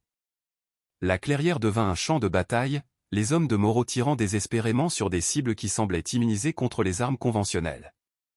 Léa se serra contre Sandrine, tremblante mais ne paniquant pas. « Madame Sandrine, les mauvais rêves reviennent. Je peux les entendre appeler. » À travers le bruit et la confusion, Sandrine réalisa que la petite fille avait raison. Les créatures n'attaquaient pas au hasard. Elles essayaient de récupérer Léa, attirées par la connexion qui avait été forgée pendant son séjour dans la chambre. Et au plus profond, quelque chose d'ancien et d'affamé commençait à grimper vers la surface. La bataille dans la clairière était un chaos incarné. Les mercenaires de Moreau tiraient désespérément sur les créatures transformées, leurs balles trouvant leur cible mais ayant peu d'effet durable. Les créatures se déplaçaient à travers les tirs comme des danseurs, leurs formes allongées s'écoulant entre les éclairs des canons. « Nous devons éloigner Léa d'ici », dit Stéphane en rechargeant son revolver avec ses dernières balles. « Ils ne nous en veulent pas à nous. C'est elles qu'ils veulent. » Sandrine vit qu'il avait raison. Les créatures se déplaçaient parmi les hommes de Moreau avec une violence désinvolte, les projetant de côté ou les abattant, mais leur attention revenait sans cesse au gîte où Léa était blottie contre le chambranle de la porte. « Le sentier arrière, » dit Sandrine. « Nous pouvons atteindre l'ancienne route forestière si nous nous dépêchons. » Mais alors même qu'elle parlait, d'autres formes émergèrent de la forêt derrière le gîte. Ils étaient encerclés, les créatures formant un cercle de plus en plus serré autour du bâtiment. Moreau, toujours en train de se débattre dans l'emprise d'une des créatures, réussit à crier par-dessus le chaos, les pierres de liaison. C'est la clé. Vous devez détruire les pierres de liaison. Quelles pierres de liaison? Lui cria Stéphane en retour. L'autel, les symboles. Ils sont gravés dans des pierres spéciales extraites des profondeurs. Détruisez-les et l'entité perdra son ancre dans ce royaume. Une des créatures qui tenait Moreau tourna son attention vers ces paroles, et sa prise se resserra. Les mots de l'homme se coupèrent dans un halètement étranglé, mais le mal était fait. Maintenant, il savait qu'il y avait un moyen de riposter. « Léa, » dit Sandrine doucement en s'agenouillant à côté de la fillette effrayée. « J'ai besoin que tu sois très courageuse. Nous allons courir, et j'ai besoin que tu restes près de moi quoi qu'il arrive. » Léa hocha la tête, sa petite main serrant celle de Sandrine avec une force surprenante. « Les mauvais rêves deviennent plus forts, Madame Sandrine. Ils montent du lieu profond. » Comme invoqué par ces mots, le sol sous leurs pieds commença à trembler. La poussière tomba des poutres du gîte, et quelque part au loin, ils entendirent le bruit de la pierre se fissurant sous une pression immense. « Ils se libèrent de la chambre, » dit Stéphane d'un air sombre. « Quoi que nous comptions faire, nous devons le faire maintenant. » Sandrine épaula son sac et son fusil. La dynamite pourrait faire tomber assez de roches pour le piéger en bas, mais nous devrions retourner dans la chambre pour la placer correctement. À travers tout cela, Stéphane fit un geste vers les créatures qui entouraient le gîte. Pas à travers eux. Sous eux. Sandrine sortit le journal de son grand-père, feuilletant une page qu'elle avait remarquée plus tôt. L'ancienne mine a un puits secondaire, une bouche d'aération qui se connecte au système de tunnel principal. C'est étroit, mais ça pourrait être possible. Le tremblement du sol s'intensifia, et plusieurs créatures se détournèrent soudainement du gîte, comme si elles entendaient une convocation inaudible. Elles commencèrent à reculer vers l'entrée de la mine, s'écoulant à travers la forêt comme une marée descendante. « Il les rappelle » murmura Léa. « Il a besoin d'eux pour le grand rituel. » « Quel grand rituel » demanda Sandrine. Les yeux de Léa avaient de nouveau pris cet air distant, comme si elle voyait quelque chose de lointain. « Il me l'a montré dans les rêves. Quand il remontera à la surface, il va changer tout le monde en même temps. Les rendre tous comme papa, comme les autres. Il a besoin des pierres de liaison en haut, pas seulement en bas. » Stéphane et Sandrine échangèrent un regard.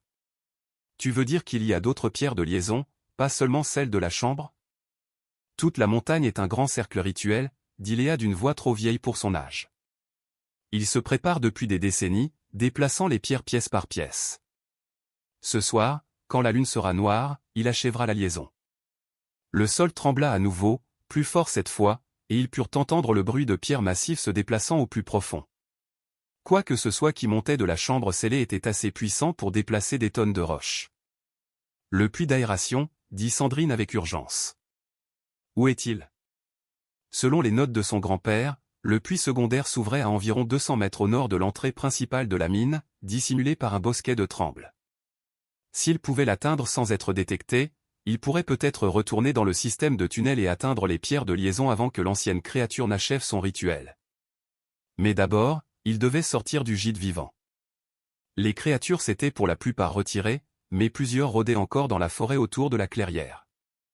Les hommes de Moreau étaient soit morts, soit avaient fui, laissant leur employeur toujours piégé dans l'emprise d'un des êtres transformés. L'homme était inconscient maintenant, sa tête ballottant à un angle contre nature.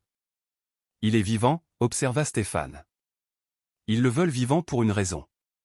Le rituel nécessite probablement des participants volontaires, dit Sandrine. Ou du moins vivants. Ils se glissèrent par la porte arrière du gîte, se déplaçant aussi silencieusement que possible dans le crépuscule grandissant.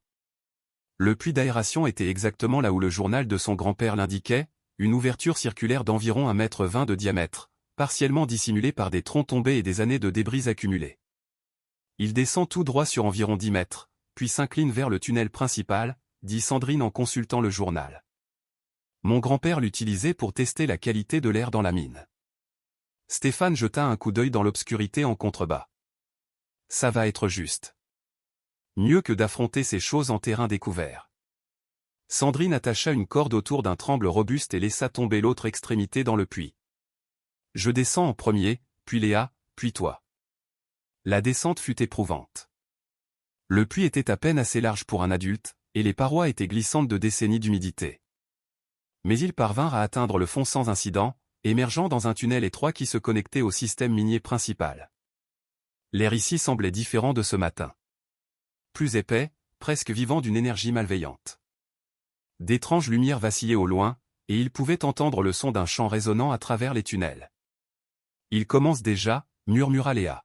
« Le grand rituel. Tu peux les entendre chanter ?» Sandrine pouvait en effet entendre quelque chose. Des voix s'élevant à l'unisson, prononçant des mots dans une langue antérieure à la colonisation humaine de ces montagnes. Le son semblait provenir de partout à la fois, se répercutant à travers la pierre.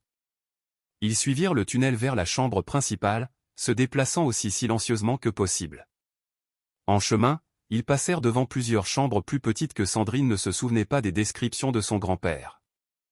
C'étaient des excavations plus récentes, creusées avec la même technique précise que la chambre scellée originale.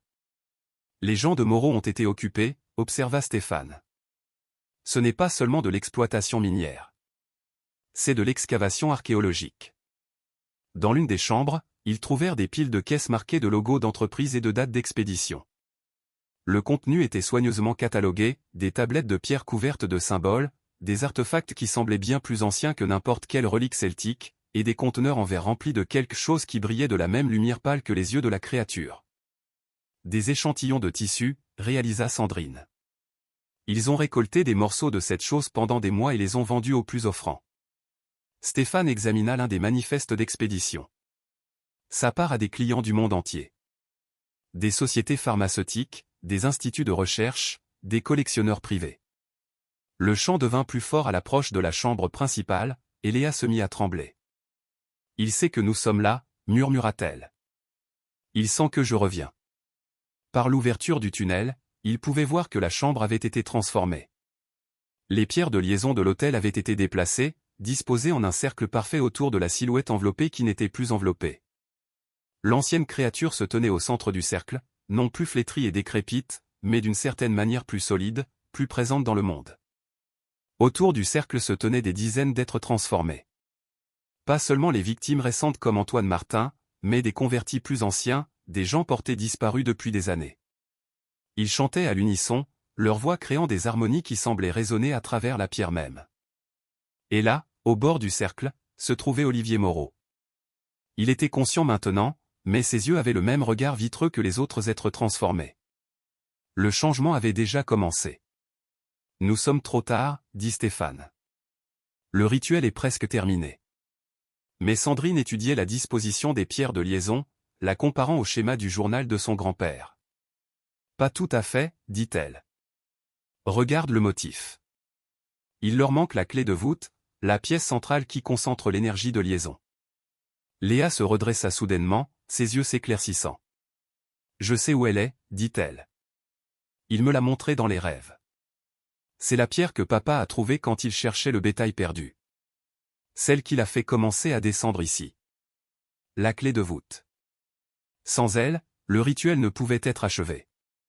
Mais avec elle, l'ancienne créature aurait assez de pouvoir pour étendre son influence bien au-delà de la montagne, transformant tous les habitants à des kilomètres à la ronde en serviteurs des lieux profonds. Et quelque part dans l'obscurité, la clé de voûte attendait d'être trouvée. Léa les conduisit à travers un dédale de tunnels qui n'apparaissait sur aucune des cartes de son grand-père. Ces passages étaient plus anciens, creusés avec la même technique précise que la chambre scellée, mais suivant les contours naturels de la montagne. D'étranges symboles couvraient les murs, pas les marques de liaison qu'ils avaient vues auparavant, mais quelque chose de tout à fait différent. Ce sont des avertissements, dit Léa, ses petits doigts traçant les lignes gravées. Les premiers peuples qui ont vécu ici, ils ont essayé de dire à tout le monde ce qui dormait en bas. Mais personne n'a écouté. Le chant de la chambre principale s'estompa à mesure qu'il s'enfonçait plus profondément dans la montagne, suivant des passages qui descendaient en spirale vers le cœur de la terre. L'air se réchauffa, et une faible lueur rouge émanait de quelque part devant eux. « Comment sais-tu où nous allons » demanda Stéphane.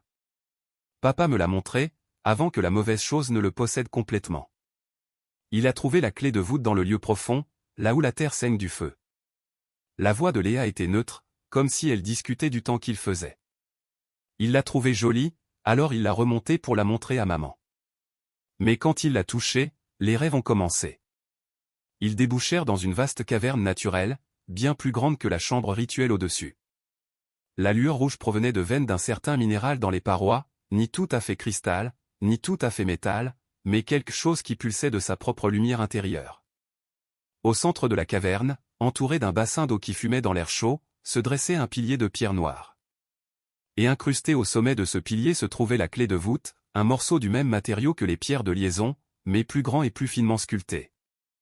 Les symboles sur sa surface semblaient bouger et se déplacer dans la lumière rouge, créant des motifs qui faisaient mal aux yeux. « La voilà, dit simplement Léa.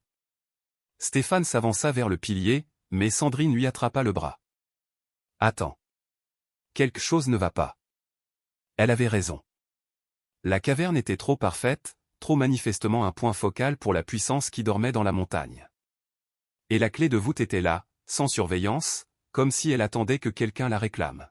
« C'est un piège, réalisa-t-elle. Cette créature, elle veut que nous prenions la clé de voûte. » Léa hocha la tête solennellement. Il a besoin de quelqu'un pour la porter jusqu'au cercle. Quelqu'un qui n'est pas encore changé. La clé de voûte ne fonctionnera pas si l'un de ses serviteurs la touche. Alors nous la laissons ici, dit Stéphane. Sans la clé de voûte, le rituel ne peut pas être achevé. Mais le rituel a déjà commencé, souligna Léa. S'il n'est pas achevé correctement, l'énergie de liaison s'effondrera sur elle-même. Toute la montagne explosera. Sandrine fixa la petite fille. Comment sais-tu ça? Parce qu'il me l'a dit. Dans les rêves. Il planifie ça depuis très, très longtemps, Madame Sandrine. Même s'il n'obtient pas ce qu'il veut, il ne laissera personne d'autre gagner non plus. Les implications les frappèrent en même temps. L'ancienne créature avait mis en place un scénario sans issue. S'ils achevaient le rituel en apportant la clé de voûte au cercle, elle gagnerait le pouvoir de transformer tout le territoire. S'ils n'achevaient pas le rituel, l'énergie de liaison instable détruirait tout sur des kilomètres à la ronde. Il doit y avoir un autre moyen, dit Stéphane désespérément. Léa resta silencieuse un long moment, fixant la clé de voûte avec des yeux qui contenaient bien trop de savoir pour une enfant de 7 ans. Il y en a un, dit-elle finalement. Mais ça ne va pas vous plaire. Dis-nous. Le rituel de liaison ne sert pas seulement à contrôler la créature. Il sert à garder les lieux profonds scellés. Mon peuple, le peuple de papa et le vôtre aussi, ils ont gardé cette montagne pendant des générations, s'assurant que les vieilles choses restent enterrées. Sandrine sentit un frisson qui n'avait rien à voir avec la température de la caverne. Votre grand-père ne vous a jamais parlé de son vrai travail, n'est-ce pas? Que veux-tu dire? Léa se tourna pour leur faire face, et pendant un instant, elle parut bien plus âgée que son âge. Votre grand-père n'était pas seulement un mineur, Madame Sandrine. Il était un gardien. Sa famille veille sur cet endroit depuis avant la colonisation du territoire. Tout comme la famille de papa, tout comme la mienne. Les pièces du puzzle commencèrent à s'assembler dans l'esprit de Sandrine. La connaissance détaillée de la mine par son grand-père, ses avertissements sur les portes qui ne devaient pas être ouvertes, sa réaction quand elle avait joué près de l'entrée de la mine dans son enfance. La chambre scellée, dit-elle lentement. Il ne l'a pas scellée pour cacher la créature. Il l'a scellée pour la maintenir endormie. Et à chaque génération, quand les sceaux commencent à s'affaiblir, quelqu'un des familles gardiennes doit les renouveler. La voix de Léa était triste mais déterminée. C'est pourquoi la créature avait besoin de sang frais pour le rituel. Elle savait que les anciennes liaisons étaient en train de céder. Stéphane regarda entre elles, la compréhension se faisant jour dans ses yeux. Mais si les familles gardiennes sont censées maintenir les sceaux, pourquoi la société de Moreau s'est-elle impliquée? Parce qu'il ne reste que moi, dit simplement Léa. Papa était le dernier de sa lignée, et quand la créature l'a pris, il n'y avait personne d'autre. Les sceaux cèdent depuis des mois. Sandrine s'agenouilla à côté de Léa, le cœur brisé pour cette courageuse petite fille qui portait un fardeau si énorme. C'est pour ça que tu ne t'es pas vraiment débattu quand la créature t'a appelé dans les tunnels. Tu savais ce qu'il fallait faire. Léa hocha la tête. Mais j'avais peur. J'ai toujours peur. Le rituel exige. Elle ne put terminer sa phrase. Il exige un sacrifice volontaire des lignées gardiennes, dit Stéphane d'un air sombre. Quelqu'un qui choisit de mourir pour maintenir les sceaux. Mais il y a un autre moyen, dit rapidement Léa. Votre grand-père en a écrit dans son journal. Si les deux lignées travaillent ensemble, si nous combinons notre pouvoir, nous pouvons réinitialiser tout le réseau de liaison, le rendre plus fort qu'il ne l'a jamais été. Sandrine sortit le journal de son grand-père, feuilletant des pages auxquelles elle n'avait jamais prêté attention auparavant. Cachées parmi les registres miniers banals se trouvaient des notes soignées sur les procédures rituelles, les obligations des lignées, et quelque chose appelé la grande liaison. La grande liaison exige la coopération volontaire des deux familles gardiennes, lut-elle à haute voix. Lorsqu'elle est effectuée correctement, elle crée un sceau permanent qui ne peut être brisé par rien de moins que la fin du monde elle-même. Mais le coup. Elle arrêta de lire, son visage blême. Quoi? Demanda Stéphane. Quel est le coup? La grande liaison exige le sacrifice volontaire de la génération actuelle de gardiens. Leur force vitale devient une partie du sceau, garantissant qu'il tiendra pour toujours. Léa prit la main de Sandrine. Nous devons toutes les deux mourir, Madame Sandrine. Mais si nous le faisons correctement, la mauvaise chose ne pourra plus jamais faire de mal à personne. La caverne était silencieuse, à l'exception du doux bouillonnement de la source chaude et du son lointain du chant venant d'en haut. Stéphane s'assit lourdement sur un rocher, le poids de la situation s'abattant sur lui comme un coup physique. Il doit y avoir un autre moyen, dit-il à nouveau, mais sa voix manquait de conviction. Peut-être qu'il y en a un. Sandrine étudiait le journal plus attentivement maintenant, lisant des sections qu'elle avait sautées auparavant. Mon grand-père a mentionné quelque chose appelé la fausse liaison, un rituel qui semble donner à la créature ce qu'elle veut, mais qui renforce en réalité les sceaux. Comment? En lui donnant un pouvoir corrompu au lieu de pur sang de gardien. Si nous pouvons la tromper en lui faisant accepter l'énergie souillée de quelqu'un qui a déjà été partiellement transformé. Elle s'arrêta, regardant Stéphane avec une compréhension soudaine. Quoi? Demanda-t-il. Vous étiez dans cette chambre pendant des heures lors de votre première inspection. Vous avez respiré l'air, touché les pierres de liaison, êtes entré en contact avec l'influence de la créature. La voix de Sandrine était urgente maintenant. Vous êtes déjà partiellement changé, n'est-ce pas?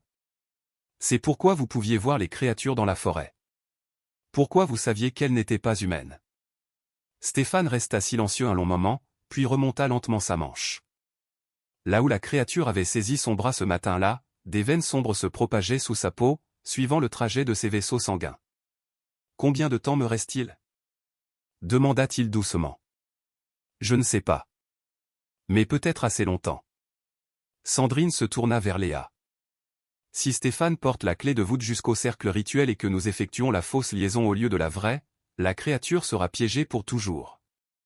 Mais nous vivrons, termina Léa. Papa vivra aussi, une fois que la corruption sera nettoyée de son sang. Ce n'était pas une solution parfaite. Stéphane mourait toujours de la transformation, et il n'y avait aucune garantie que la fausse liaison fonctionnerait réellement. Mais c'était mieux que les alternatives. Je le ferai, dit simplement Stéphane. Mieux que de laisser cette chose en liberté dans le monde. Léa le regarda avec des yeux pleins de gratitude et de tristesse. Vous êtes très courageux, monsieur Stéphane.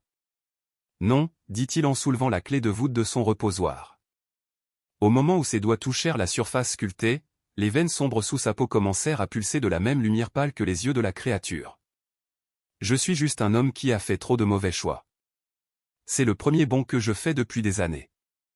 Alors qu'il retournait à travers les tunnels vers la chambre rituelle, Sandrine ne pouvait se défaire du sentiment qu'il marchait vers quelque chose de bien plus dangereux qu'il ne le comprenait. La créature avait planifié cela pendant des décennies, peut-être des siècles. Était-il vraiment possible de déjouer quelque chose d'aussi ancien et rusé? Mais alors qu'ils approchaient de la chambre principale, où le chant avait atteint un paroxysme fiévreux, elle réalisa qu'ils étaient sur le point de le découvrir. La vraie bataille était sur le point de commencer. L'ancienne créature sentit leur approche bien avant qu'ils n'atteignent la chambre rituelle. Sa voix résonna à travers les tunnels, non plus les tons cultivés qu'elle avait utilisés plus tôt, mais quelque chose de primal et d'affamé. « Venez, enfant gardienne. Viens, être souillé. Apportez-moi ce que j'exige, et je rendrai vos morts rapides. » La transformation de Stéphane s'accélérait. Les veines sombres s'étaient propagées sur son bras et sa poitrine, et ses yeux reflétaient la lumière avec la même lueur pâle que les serviteurs de la créature. Mais son esprit restait le sien, du moins pour l'instant. « Combien de temps avons-nous » demanda Sandrine, vérifiant son fusil une dernière fois. « Pas longtemps. » La voix de Stéphane était tendue, comme si parler demandait un effort énorme. Je la sens m'appeler, essayez de prendre le contrôle. La clé de voûte la rend plus forte. Léa resta près de Sandrine, sa petite main agrippant la veste de la femme. Rappelez-vous, quand nous arriverons au cercle, je dois prononcer les anciens mots, ceux dans la langue gardienne.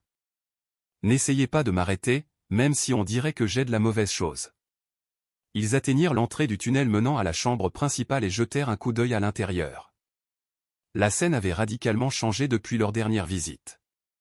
Le cercle rituel était complet maintenant, avec l'ancienne créature se tenant en son centre, entourée des autres pierres de liaison. Les êtres transformés, des dizaines d'entre eux, étaient agenouillés en cercle concentrique autour de l'autel, leur voix s'élevant dans ce chant envoûtant. Olivier Moreau se tenait à la droite de la créature, sa transformation achevée. Là où il avait été un homme mu par la cupidité et l'ambition, il était maintenant tout autre chose, plus grand, plus mince, avec les mêmes proportions allongées que les autres serviteurs. Quand il parla, sa voix s'harmonisa parfaitement avec le chant. La clé de voûte approche, maître. La liaison sera complète. Oui, siffla la créature. Et avec elle, mes enfants marcheront librement dans le monde d'en haut. Chaque ville, chaque cité, chaque ferme isolée s'inclinera devant le pouvoir des lieux profonds. Sandrine étudia la disposition des pierres de liaison, la comparant au schéma du journal de son grand-père. La fausse liaison exigeait une modification spécifique du cercle rituel. Une pierre devait être tournée dans le sens anti-horaire, et le chant devait inclure des mots de la langue gardienne au lieu de l'ancienne langue de la créature. « Peux-tu atteindre cette pierre » murmura-t-elle à Stéphane, désignant celle à l'autre bout du cercle. Il hocha la tête, bien que l'effort semblât lui coûter. « Mais au moment où j'entrerai dans le cercle, elle saura ce que nous prévoyons. Pas si tu agis comme si tu apportais la clé de voûte de ton plein gré. » Sandrine se tourna vers Léa. « Es-tu prête » La petite fille prit une profonde inspiration, redressant les épaules avec un courage qui démentait son âge. « Je suis prête, Madame Sandrine. » Ils entrèrent ensemble dans la chambre, et immédiatement toutes les têtes se tournèrent vers eux. Le chant vacilla un instant, puis reprit avec une intensité renouvelée alors que les yeux de la créature se fixaient sur la clé de voûte dans les mains de Stéphane. « Bienvenue, enfant gardienne, » dit la créature, sa voix remplie d'anticipation. « Bienvenue, sacrifice volontaire. Tu as bien fait de m'apporter ce que j'exige. » Léa s'avança d'un pas assuré, le menton levé avec défi. « Je t'apporte la clé de voûte librement donnée, comme l'exige l'ancien pacte. Mais je revendique le droit de prononcer les mots d'achèvement. » Les yeux de la créature se plissèrent. « Oserais-tu me dicter des conditions, enfant ?» Le sang gardien l'exige, dit fermement Léa. Le pacte entre ton espèce et la mienne a tenu pendant des siècles parce que les deux parties ont honoré ces termes. Tu veux la clé de voûte ? Tu acceptes le droit du gardien de prononcer les mots de liaison. Sandrine retint son souffle. Tout dépendait de l'arrogance de la créature, de sa certitude qu'aucun simple enfant ne pourrait déjouer quelque chose qui avait planifié ce moment pendant des décennies. La créature réfléchit un long moment, puis hocha la tête. Très bien. Prononce tes mots, enfant gardienne. Qu'ils soient les derniers que tu prononces jamais. Stéphane commença à se déplacer autour du cercle, prenant ostensiblement sa position pour le rituel, mais se dirigeant en réalité vers la pierre qu'il devait tourner. Les veines sombres sous sa peau pulsèrent plus vivement à chaque pas, et Sandrine pouvait le voir lutter contre l'influence de la créature avec chaque once de volonté qu'il possédait. Léa leva les mains et commença à parler, sa voix claire et forte malgré sa peur. Mais au lieu des mots que la créature attendait, elle parla dans la langue gardienne, des syllabes qui semblaient résonner à travers la pierre elle-même. J'en appelle au sang des veilleurs, au sacrifice des gardiens, au pacte conclu dans les temps profonds où le monde était jeune. L'expression de la créature commença à changer alors qu'elle réalisait ce qui se passait. « Arrête !» ordonna-t-elle. « Ce ne sont pas les mots de la liaison. »« Ce sont les mots de la liaison, » dit Léa, sa voix devenant plus forte. « La vraie liaison, pas la fausse que tu as planifiée. » Stéphane atteignit la pierre désignée et commença à la tourner, son mouvement lent et délibéré. Au moment où elle bougea de sa position initiale, toute la chambre sembla pulser d'une énergie différente. Le chant des êtres transformés devint discordant, leurs voix ne s'harmonisant plus correctement. « Qu'est-ce que vous faites ?» rugit la créature, sa forme commençant à vaciller alors que le focus du rituel changeait. « Nous remettons les choses en ordre, » dit Sandrine en levant son fusil. Comme elles auraient dû l'être depuis le début. La créature se jeta sur Léa, mais l'énergie changeante du cercle la retint. Les pierres de liaison ne canalisaient plus le pouvoir vers sa libération. Au lieu de cela, elle puisait l'énergie de celle-ci, attirant l'entité vers les lieux profonds où elle appartenait. Mais le rituel n'était pas complet. Stéphane s'effondra à côté de la pierre tournée, sa transformation le submergeant finalement. La clé de voûte roula de sa prise, s'immobilisant juste à l'extérieur du périmètre du cercle. « La clé de voûte !» cria désespérément Léa. « Elle doit être placée sur l'autel central, où la liaison ne tiendra pas. » Les serviteurs de la créature bougeaient maintenant, n'étant plus figés par le pouvoir du rituel. Ils s'écoulèrent vers la clé de voûte, essayant de la récupérer pour leur maître. Le fusil de Sandrine claqua à plusieurs reprises, abattant plusieurs des êtres transformés, mais ils étaient trop nombreux. Antoine Martin, ou la chose qui avait été Antoine, atteignit la clé de voûte en premier. Mais alors que ses doigts griffus se refermaient dessus, quelque chose d'inattendu se produisit. Pendant un bref instant, ses yeux s'éclaircirent et Sandrine vit le vrai Antoine regarder à travers. « Léa, Altatéil. Ma petite fille. Pardonne-moi. » Avec le dernier reste de sa volonté humaine, Antoine Martin lança la clé de voûte directement à sa fille. Léa l'attrapa malgré son poids, chancelant mais restant sur ses pieds. « L'autel central. » cria Sandrine. « Place-la sur l'autel central et prononce les derniers mots. » Mais l'ancienne créature s'était libérée de l'emprise du cercle. Elle s'écoula vers Léa avec une vitesse inhumaine, sa forme changeant et se modifiant alors que les énergies de liaison déchiraient sa présence physique. « Je ne serai pas de nouveau mise en cage. » hurla-t-elle. « Je ne retournerai pas dans l'obscurité sans fin. » Léa tint bon, la clé de voûte serrée contre sa poitrine. « Tu n'as jamais été destinée à marcher dans la lumière, » dit-elle fermement. « Les lieux profonds sont ton royaume. Retourne-y maintenant et dors. » Elle leva la clé de voûte au-dessus de sa tête et la battit sur l'autel central de toutes ses forces. La pierre sculptée se brisa en 1000 morceaux, chaque fragment brillant de la même lumière pâle que les yeux de la créature. L'effet fut immédiat et catastrophique. Les pierres de liaison autour du cercle commencèrent à se fissurer et à s'effriter, libérant des siècles d'énergie stockée en éclats de lumière brillants. Le cri de la créature secoua toute la montagne, et des morceaux de roche commencèrent à tomber du plafond de la chambre. Tout l'endroit s'effondre, réalisa Sandrine. Nous devons sortir d'ici. Mais Léa se tenait immobile au centre du cercle qui s'effondrait, les bras étendus comme si elle embrassait une force invisible. La lumière jaillissait de ses yeux et de sa bouche, et sa voix résonnait d'une puissance qui semblait venir de la montagne elle-même.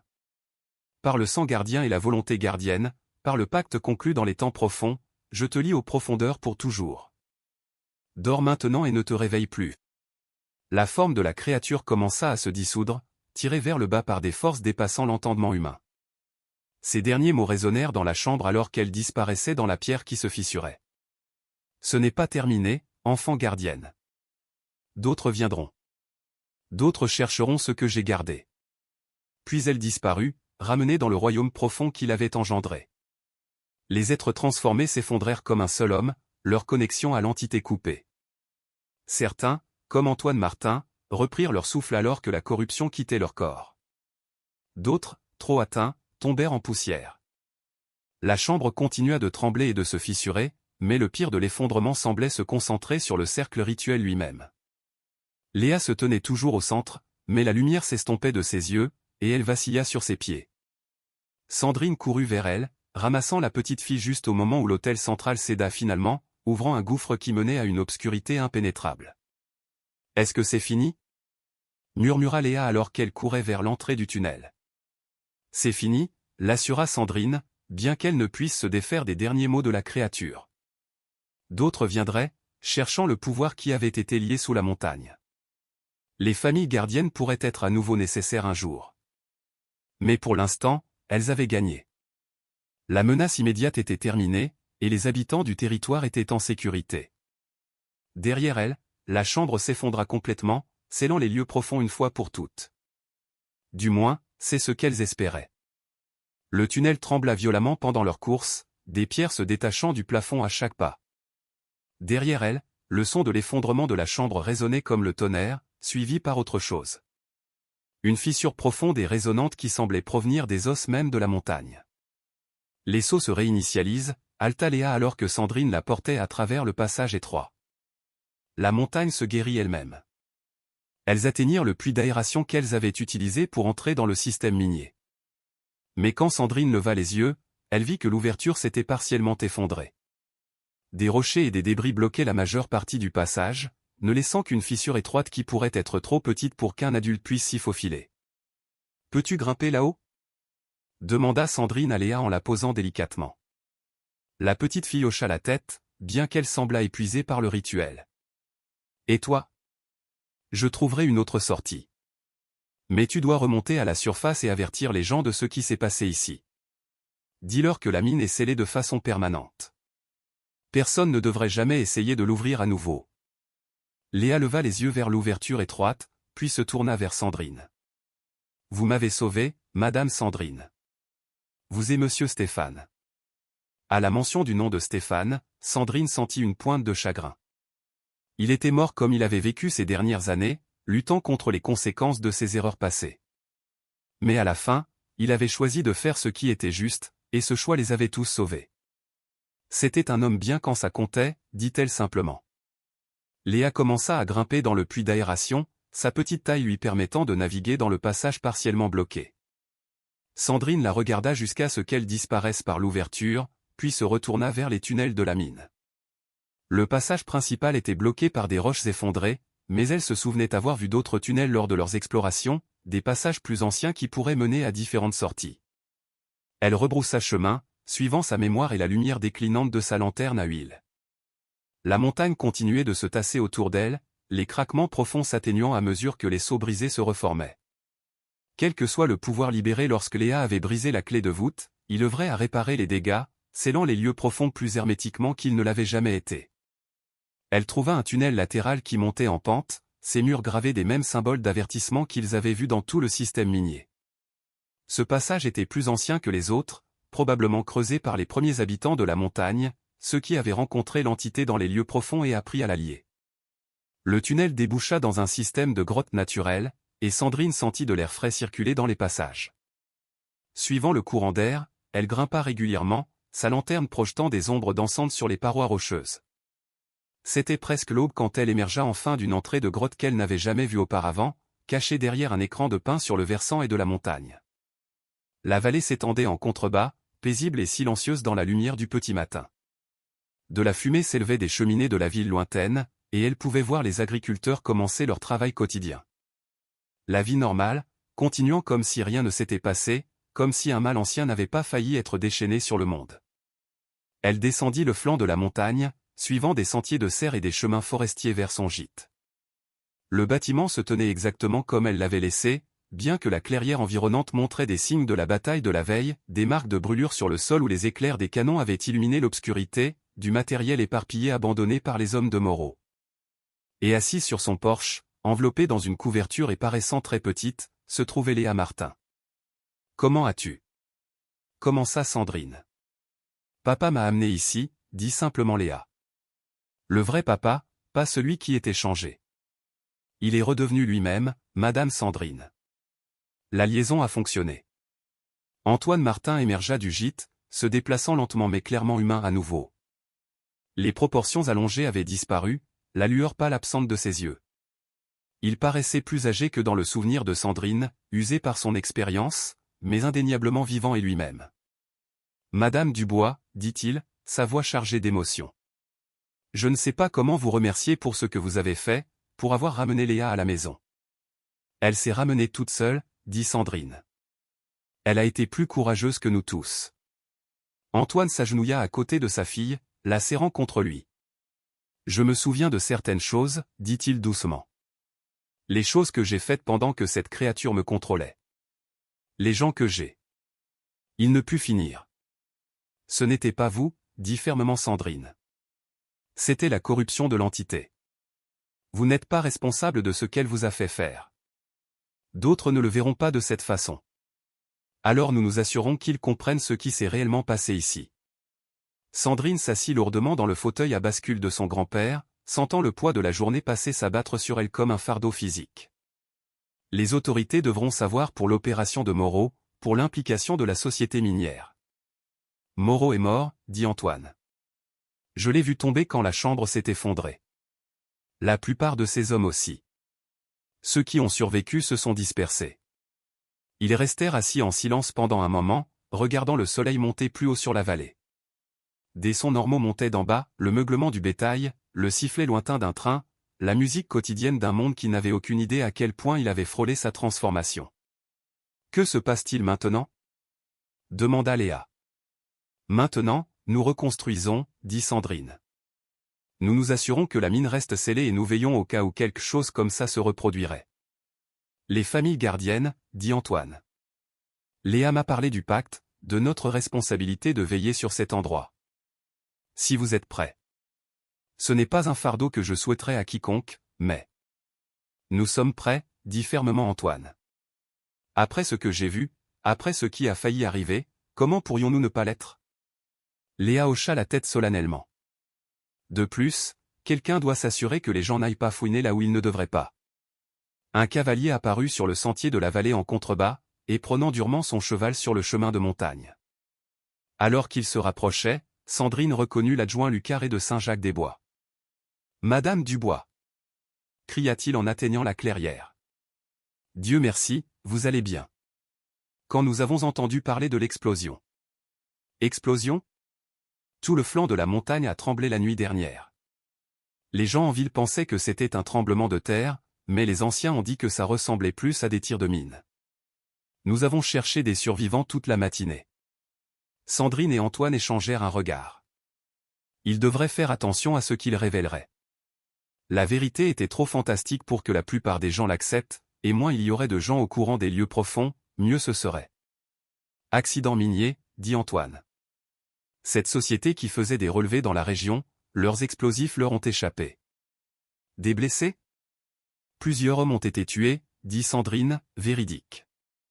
Le superviseur de la société, Olivier Moreau, et la plupart de son équipe.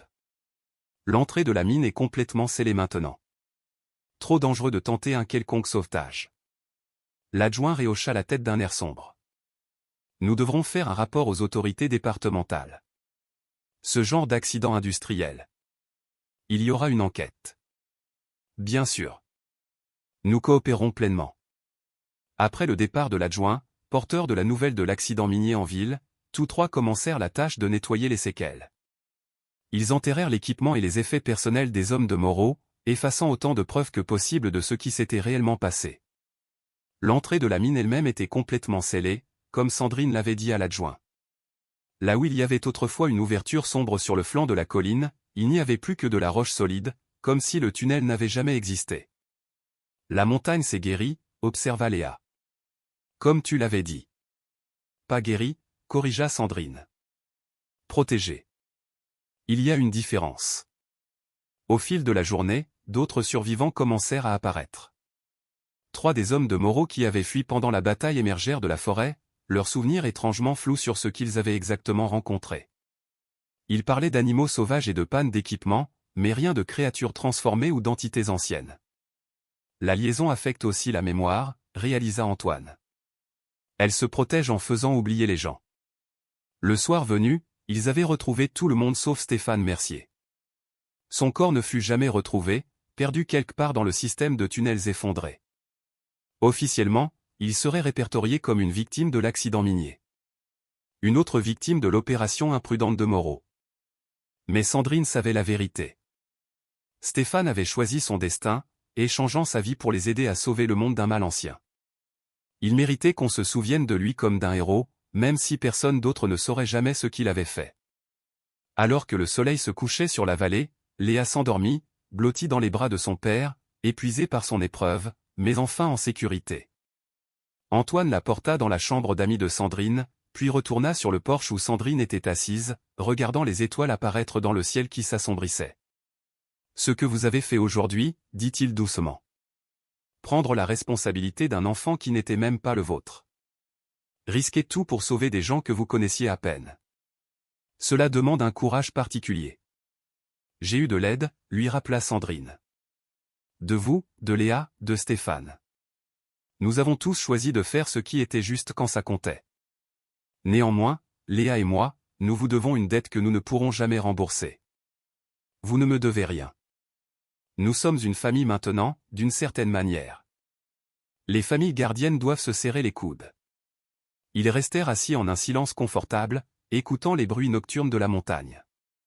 Quelque part au loin, un hibou appelait sa compagne, et de petites créatures bruissaient dans les sous-bois. Des sons normaux, des sons paisibles, la musique d'un monde qui ne saurait jamais à quel point il avait frôlé sa fin. Le mal ancien était de nouveau lié, scellé dans les lieux profonds où il appartenait. Mais Sandrine savait qu'une vigilance serait requise pour les générations à venir.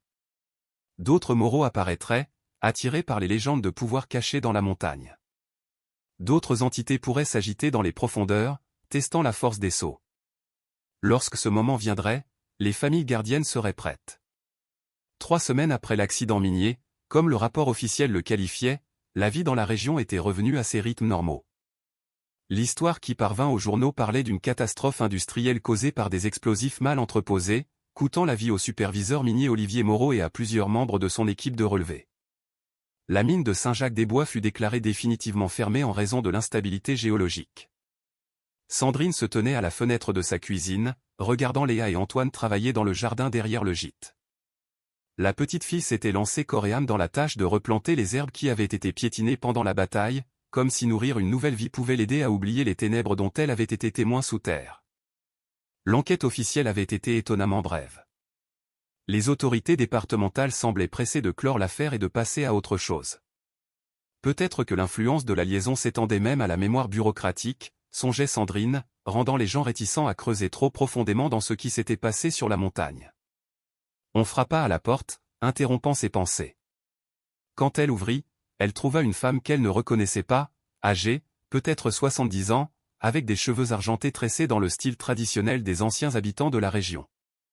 Ses vêtements étaient un mélange de traditionnel et de moderne, et ses yeux contenaient la même connaissance profonde que Sandrine avait vue dans ceux de Léa pendant le rituel. « Sandrine Dubois », dit la femme dans un français teinté d'un léger accent. « Oui. Je m'appelle Monique Lefebvre. Je crois que vous avez connu mon grand-père. » Le souffle de Sandrine se coupa. « Henri Lefebvre ? L'ancien qui a averti mon grand-père de la chambre scellée ? Le même. Je suis venu vous remercier pour ce que vous avez fait, et offrir l'aide de mon peuple pour maintenir les nouveaux sceaux. » Monique Lefebvre entra dans le gîte sans y être invitée, se déplaçant avec l'assurance de quelqu'un habitué à être bien accueilli partout où elle allait. Ses yeux balayèrent la pièce, notant les détails avec le regard exercé de quelqu'un à qui rien n'échappe. « La liaison est forte, dit-elle avec approbation. Plus forte qu'elle ne l'a été depuis de nombreuses générations. Mais elle nécessitera de l'entretien, comme toutes les choses vivantes. » Vivantes ? Les sceaux ne sont pas simplement de la pierre et du rituel, Madame Dubois. Ils sont nourris par la force vitale des familles gardiennes, renouvelés par leur engagement à protéger ce qui doit rester caché. Monique s'installa dans le fauteuil du grand-père de Sandrine comme si elle y était assise depuis des années. Mon peuple a veillé sur cette montagne bien avant l'arrivée de votre peuple. Nous savions que le moment viendrait où les anciennes liaisons céderaient. Par la fenêtre, Sandrine pouvait voir Antoine apprendre à Léa à espacer correctement les plantations d'herbes. L'homme avait vieilli dans les semaines qui avaient suivi sa transformation, mais il y avait une paix dans ses mouvements qui parlait de quelqu'un qui avait trouvé sa raison d'être. Votre peuple était aussi des gardiens, réalisa Sandrine. Un des nombreux peuples qui ont assumé cette responsabilité. L'entité que vous avez affrontée n'était pas la seule chose qui dort dans les lieux profonds, Madame Dubois. Il y en a d'autres, dispersées sur tout le territoire et au-delà. La plupart restent solidement liées, mais certaines s'agitent à mesure que le monde change autour d'elles. Monique plongea la main dans une sacoche en cuir à son côté et en retira quelque chose enveloppé dans une douce peau de cerf. Quand elle déplia l'enveloppe, elle révéla une pierre sculptée semblable aux pierres de liaison de la chambre rituelle, mais plus petite et plus finement détaillée. C'est une pierre de gardien, expliqua Monique. Elle vous aidera à sentir quand les sceaux s'affaiblissent, et elle vous permettra de communiquer avec d'autres familles gardiennes sur de grandes distances. Sandrine accepta la pierre avec précaution. Au moment où ses doigts touchèrent sa surface, elle sentit une chaleur subtile et un sentiment de connexion, non seulement à la montagne sous ses pieds, mais à d'autres lieux, d'autres personnes portant des responsabilités similaires. Il y en a d'autres que nous, souffla-t-elle. Beaucoup d'autres. La famille Martin et la vôtre ne sont pas seuls dans leurs devoirs.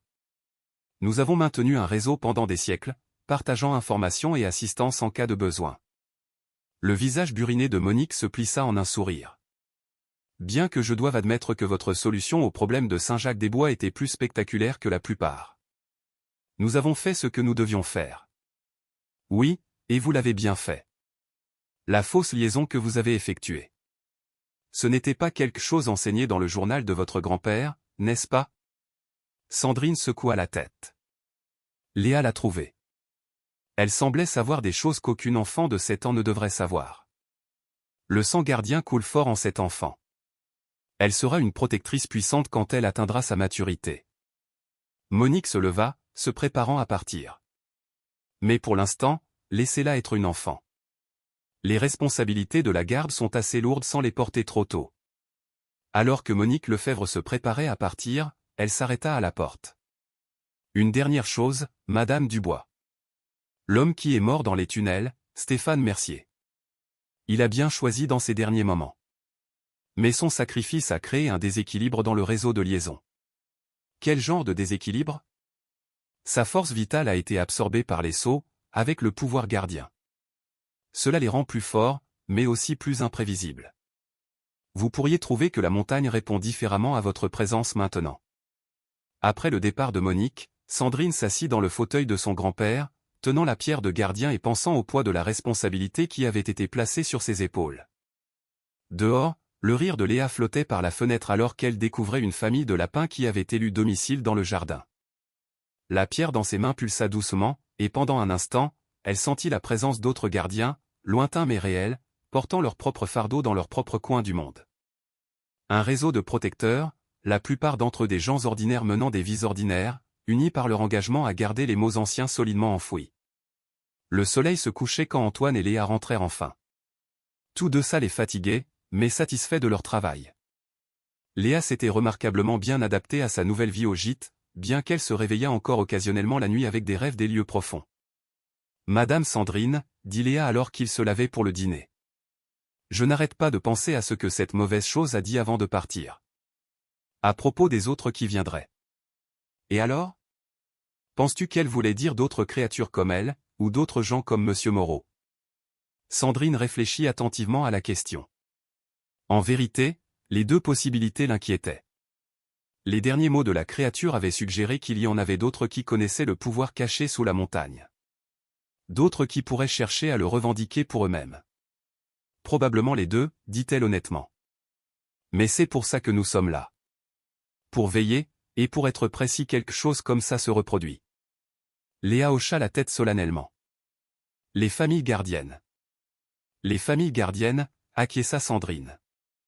Cette nuit-là, après qu'Antoine et Léa se furent couchés, Sandrine s'assit sur son porche avec la pierre de gardien dans ses mains, sentant sa connexion au réseau de protecteurs dispersés à travers le continent. Certains faisaient face à leurs propres défis. Une agitation dans un ancien cimetière dans les Vosges. D'étranges lumières sous un lac dans les Dombes. Des rapports de voyageurs disparus près d'un certain col de montagne dans les monts du Lyonnais. Le monde était plein de dangers endormis, et il n'y avait jamais assez de gens prêts à monter la garde. Mais d'une manière ou d'une autre, le réseau perdurait. Génération après génération, des gens ordinaires choisissaient d'assumer des responsabilités extraordinaires, tenant les ténèbres à distance par le courage et le sacrifice. La pierre pulsa à nouveau. Et cette fois, Sandrine sentit une présence spécifique. Chaude, familière, et d'une certaine manière rassurante. Pendant un bref instant, elle aurait juré sentir Stéphane Mercier, sa force vitale faisant maintenant partie des défenses de la montagne, montant toujours la garde sur les lieux profonds à sa manière. « Merci », murmura-t-elle à la nuit. La montagne était calme autour d'elle, paisible et sûre. Le mal ancien dormait de nouveau, lié par des sceaux qui tiendraient pour les générations à venir. Et quand viendrait le temps pour ces sceaux d'être renouvelés, ou pour de nouvelles menaces d'être affrontées, les familles gardiennes seraient prêtes. C'était une lourde responsabilité. Mais c'était aussi un privilège de se voir confier la sécurité de tous ceux qui ne sauraient jamais ce qui dormait sous leurs pieds. De faire partie de quelque chose de plus grand qu'elle-même, une tradition remontant aux premiers jours de la civilisation humaine. Les étoiles tournaient au-dessus dans leurs motifs anciens, et quelque part au loin, un hibou appelait sa compagne. Des sons normaux, des sons paisibles, la musique d'un monde qui était en sécurité parce que des gens comme elle choisissaient de le maintenir ainsi. Demain apporterait de nouveaux défis, de nouvelles responsabilités. Mais ce soir, les montagnes dormaient paisiblement, et c'était suffisant. 5 ans s'étaient écoulés depuis l'accident minier qui avait officiellement fermé la mine de Saint-Jacques-des-Bois pour toujours. Le petit cimetière derrière l'église blanche du village avait gagné plusieurs nouvelles pierres tombales, dont une qui disait simplement « Stéphane Mercier, 1948 à 1987 ». Un homme qui a retrouvé son chemin. Personne ne se demandait pourquoi Sandrine Dubois avait payé pour la stèle, ou pourquoi elle la visitait chaque mois avec des fleurs sauvages fraîches. La montagne avait en effet changé dans les années qui avaient suivi le rituel de liaison. Ce que Monique Lefebvre avait qualifié d'imprévisible s'était manifesté de manière à la fois subtile et profonde. La forêt devint plus luxuriante qu'elle ne l'avait été depuis des décennies, comme si la terre elle-même avait été renouvelée. Des sources qui étaient taries depuis des années se remirent à couler. Le gibier retourna dans des zones qu'il avait longtemps évitées. Mais il y eut d'autres changements aussi, ceux que seules les familles gardiennes remarquaient. Parfois, les nuits où la lune était noire, on pouvait voir d'étranges lumières se déplacer au plus profond de la montagne. Pas des lumières menaçantes, mais protectrices, comme si l'esprit de Stéphane était en effet devenu une partie des défenses de la montagne. Sandrine se tenait dans son jardin avec Léa, maintenant âgée de 12 ans, l'aidant à récolter les dernières herbes de l'été. La jeune fille avait grandi, grande et forte, avec la détermination de son père et la douce sagesse de sa mère. Plus important encore, elle avait appris à contrôler les capacités de gardienne qui se manifestaient à mesure qu'elle mûrissait. La capacité de sentir les perturbations dans le réseau de liaison, de communiquer sur de vastes distances avec d'autres protecteurs, de sentir le pouls des anciennes puissances qui dormaient sous la terre. Il y a une lettre pour toi des Monts du Lyonnais, appela Antoine depuis le porche, agitant une enveloppe arrivée avec le courrier du matin. Sandrine s'essuya les mains sur son tablier et prit la lettre, reconnaissant l'écriture soignée d'une autre famille gardienne. Le réseau que Monique Lefebvre lui avait présenté était devenu une partie intégrante de sa vie. Une communauté de protecteurs qui partageaient informations, ressources, et parfois du personnel lorsque des situations nécessitaient le travail conjoint de plusieurs familles. La lettre contenait des nouvelles, à la fois bonnes et préoccupantes. La situation près du col de montagne dans les monts du Lyonnais avait été résolue. Une entité mineure avait été correctement reliée avant qu'elle ne puisse causer de graves dommages. Mais il y avait des rapports d'activité accrus près d'une ancienne commanderie templière dans les Corbières, et la famille gardienne là-bas demandait de l'aide. Nous devrons peut-être voyager vers le sud le mois prochain, dit Sandrine à Antoine alors que Léa les rejoignait sur le porche. La situation des Corbières ? Demanda Léa, son jeune visage sérieux avec une compréhension au-delà de son âge. Possiblement. La famille Delgado surveille ce site depuis 3 générations, mais ils vieillissent, et leurs petits-enfants n'ont pas montré de traits de gardien fort. C'était un problème courant dans leur réseau. Les lignées gardiennes étaient anciennes, et chaque génération ne produisait pas d'enfants avec les capacités nécessaires. Parfois, des lignées familiales entières s'éteignaient, laissant d'anciens sites sans protection jusqu'à ce que de nouveaux gardiens puissent être formés et positionnés. Je pourrais aider, dit doucement Léa. Je me suis entraîné avec les pierres de focalisation que Monique Lefebvre m'a données. Je peux sentir les perturbations à près de 150 km maintenant. Antoine regarda sa fille avec un mélange de fierté et d'inquiétude. À 12 ans, Léa était déjà plus puissante que la plupart des gardiens adultes, mais elle était encore une enfant. Le réseau avait des règles strictes sur le fait de ne pas exposer les jeunes gardiens à des dangers sérieux avant qu'ils n'atteignent la maturité. Le site des Corbières est différent de ce que nous avons affronté ici, expliqua doucement Sandrine. Il n'est pas lié de la même manière. L'entité là-bas est plus consciente, plus activement malveillante. Ce serait trop dangereux pour quelqu'un de ton âge. Léa hocha la tête, acceptant la décision avec la grâce qu'elle avait apprise au fil des ans. M'enseigneras-tu davantage sur les différents types de liaisons pendant que tu te prépares pour le voyage? Bien sûr. Ils s'installèrent dans leur routine de l'après-midi, Léa pratiquant ses capacités avec les pierres de gardien, tandis que Sandrine et Antoine planifiaient le voyage potentiel vers les Corbières. C'était une scène paisible, le genre de tranquillité domestique qui aurait été impossible s'ils n'avaient pas réussi leur combat contre l'ancienne entité des années auparavant. Alors que le soleil commençait à se coucher, une silhouette familière apparut sur le sentier montant du village. Monique Lefebvre leur rendait visite régulièrement maintenant, servant d'agent de liaison entre les familles gardiennes et les conseils locaux qui maintenaient encore leur propre tradition de protection. À 75 ans, elle se déplaçait avec la même grâce assurée qu'elle possédait lorsque Sandrine l'avait rencontrée pour la première fois. Le réseau envoie ses salutations, dit Monique en les rejoignant sur le porche. Et des nouvelles de l'Est. La situation à Lyon a été résolue, et les familles de Bordeaux signalent que tout est calme dans leur secteur. Et les Corbières? Demanda Sandrine. Les Delgado ont accepté de l'aide. Toi et Antoine seriez les bienvenus là-bas, mais ils comprendront si vos propres responsabilités vous empêchent de voyager. Sandrine regarda autour d'elle le cadre montagneux paisible, le jardin qu'elle et Léa avaient cultivé, le gîte qui était devenu le foyer de cette famille improvisée. 5 ans plus tôt, elle était une femme de montagne solitaire sans autre souci que le changement des saisons. Maintenant, elle faisait partie de quelque chose de vaste et d'important. Une gardienne non seulement de sa propre montagne, mais de l'équilibre délicat qui maintenait les mots anciens solidement contenus. Nous irons, décida T.L. Léa peut rester chez les Henderson au village. Ils voulaient qu'elle passe plus de temps avec leur fille de toute façon. Léa parut déçue, mais ne discuta pas. Elle comprenait l'importance du travail, même si elle était frustrée d'être considérée comme trop jeune pour y participer pleinement. Alors que le soir tombait sur la montagne, ils s'assirent sur le porche, regardant les étoiles émerger dans le ciel qui s'assombrissait. La pierre de gardien dans la poche de Sandrine pulsa doucement, la reliant au réseau de protecteurs dispersés à travers le continent. Chaque pulsation était un rappel qu'elle n'était pas seule, que d'autres partageaient le fardeau de garder le monde à l'abri des menaces qu'ils ne connaissaient jamais. Le regrettes-tu parfois? Demanda doucement Antoine. D'avoir assumé cette responsabilité? Sandrine réfléchit à la question. Sa vie était certainement devenue plus compliquée depuis cette matinée brumeuse où elle avait trouvé Stéphane Mercier saignant sous le chêne de son grand-père. Elle aurait pu le livrer aux autorités, retourner à son existence tranquille, ne jamais rien apprendre du mal ancien qui dormait sous sa montagne. Mais ensuite, elle regarda Léa, forte et confiante, développant son pouvoir avec sagesse et compassion. Elle pensa au réseau de gardiens qu'elle avait appris à connaître, des gens ordinaires faisant des choses extraordinaires par amour pour un monde qui ne les remercierait jamais.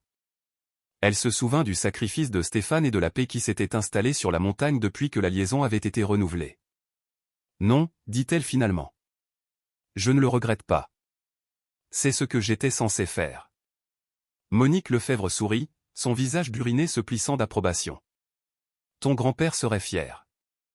Il a toujours dit que le sang gardien coulait fort dans sa famille, mais il craignait qu'il n'y ait personne pour perpétuer la tradition après lui. Il y aura toujours quelqu'un, dit Léa avec une certitude tranquille.